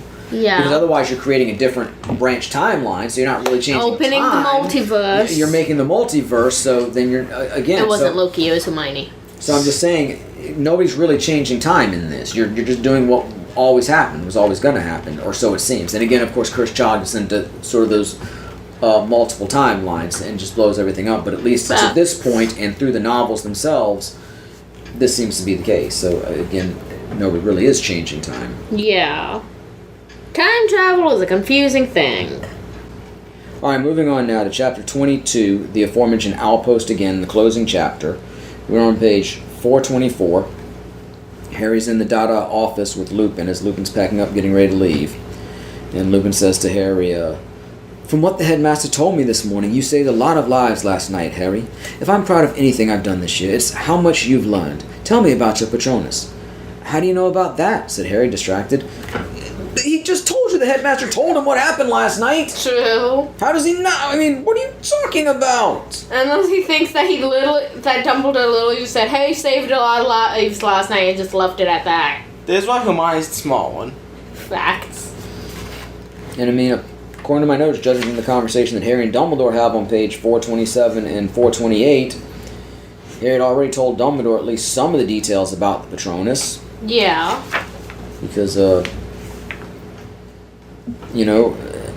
Harry told him about it, and you think the dead, he told Dumbledore that he thought, he was seeing his dad and the Patronus at first, and Yeah.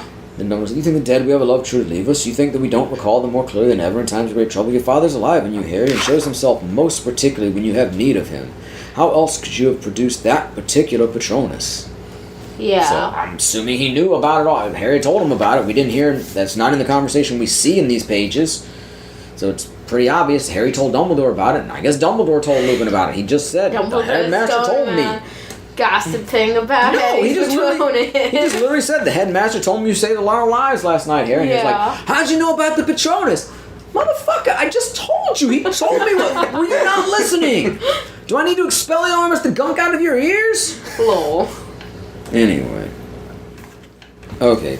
Still on page 424 now. Going back from the Dumbledore-Harry conversation. Lupin says, or Harry tells Lupin about the Patronus situation. And Lupin was smiling again. Yes, your father was always a stag when he transformed, he said. You guessed right. That's why we called him Prongs. The always there bothers me, though. Don't Animagi always transform into the same animal? I thought McGonagall's always a cat. Rita's always a beetle. Sirius is always a dog. Lupin's a werewolf. But Pettigrew's always a rat. So, of course, James would always be a stag. When you're an Animagi... You become an Animagi? There's no information in the books to say one way or the other. Thought so? You're the only one with access to It Google. seems to be, but there's really no in-depth discussion of it. So. I've Googled enough today. Yeah, I agree. Alright, let's wrap this up with one last note on page 433. Obviously still an outpost again, because there's no epilogue. Okay. We have... Sirius has sent the owl that will eventually be named Pigwidgeon, along with a letter letting Harry know, hey, get in touch with me if you need me. Here's the letter I'm giving you, so you have my permission to go to Hogsmeade next year. And he also tells him that it was he who gave Harry the firebolt, that Crookshanks took the order to the Owl office for him. He used Harry's name, but told him to take the gold from his own Gringotts vault, which I guess maybe the notes on his vault say Harry Potter can use my vault too. But whatever. My whole point is, he does say that he wants Harry to consider 13 birthdays worth of presents from your godfather. And this would have been Harry's 13th birthday. Yeah. But according to Lily's letter that we see in Harry Potter and the Deathly Hallows, Sirius had given Harry a toy broom for his first birthday. So technically it would only be 12 years of birthday presents. Sirius always giving him brooms. Plus, the fireball was a Christmas present. Yeah. Yeah. I guess it's supposed to be like 13 years worth of Christmases. It says birthdays. I know. It says, please consider us 13 birthdays worth of presents from your godfather. I'm still trying to get over the fact that the cat technically placed the order. Yeah, that's part of that. Well, he just carried the note. The cat technically placed Look, the in the order. Wizarding World, a cat bringing you a note for an order for a broomstick using somebody else's name, but your vault, that's just normal business in the Wizarding World.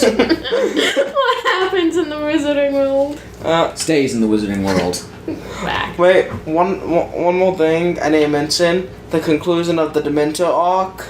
I googled it, and it turns out Dementors actually grow like fungi, so they probably don't have dicks. So they propagate like mushrooms. Pretty much. It's a Dementor. So can you cook up a Dementor in a tasty stew? Dementor's mushrooms? Yes. Well, on that note, Which card? we're going to close the book on our second deep dive into Harry Potter and the Prisoner of Azkaban. We'll be back with a deep dive for Harry Potter and the Goblet of Fire before too long. But of course, next week we're going to at least begin to review Kevin Smith, Mark Bernard, and et al.'s new Masters of the Universe series on Netflix. I don't know how many episodes will have dropped by then, but we should have at least the first one or two, so we'll have something to talk about. Yes. So make sure you come back then when the conversation will continue, but until then, Emma will continue to be Maddie. Lexi. Dylan. And this is LexiCon concluded. Bye.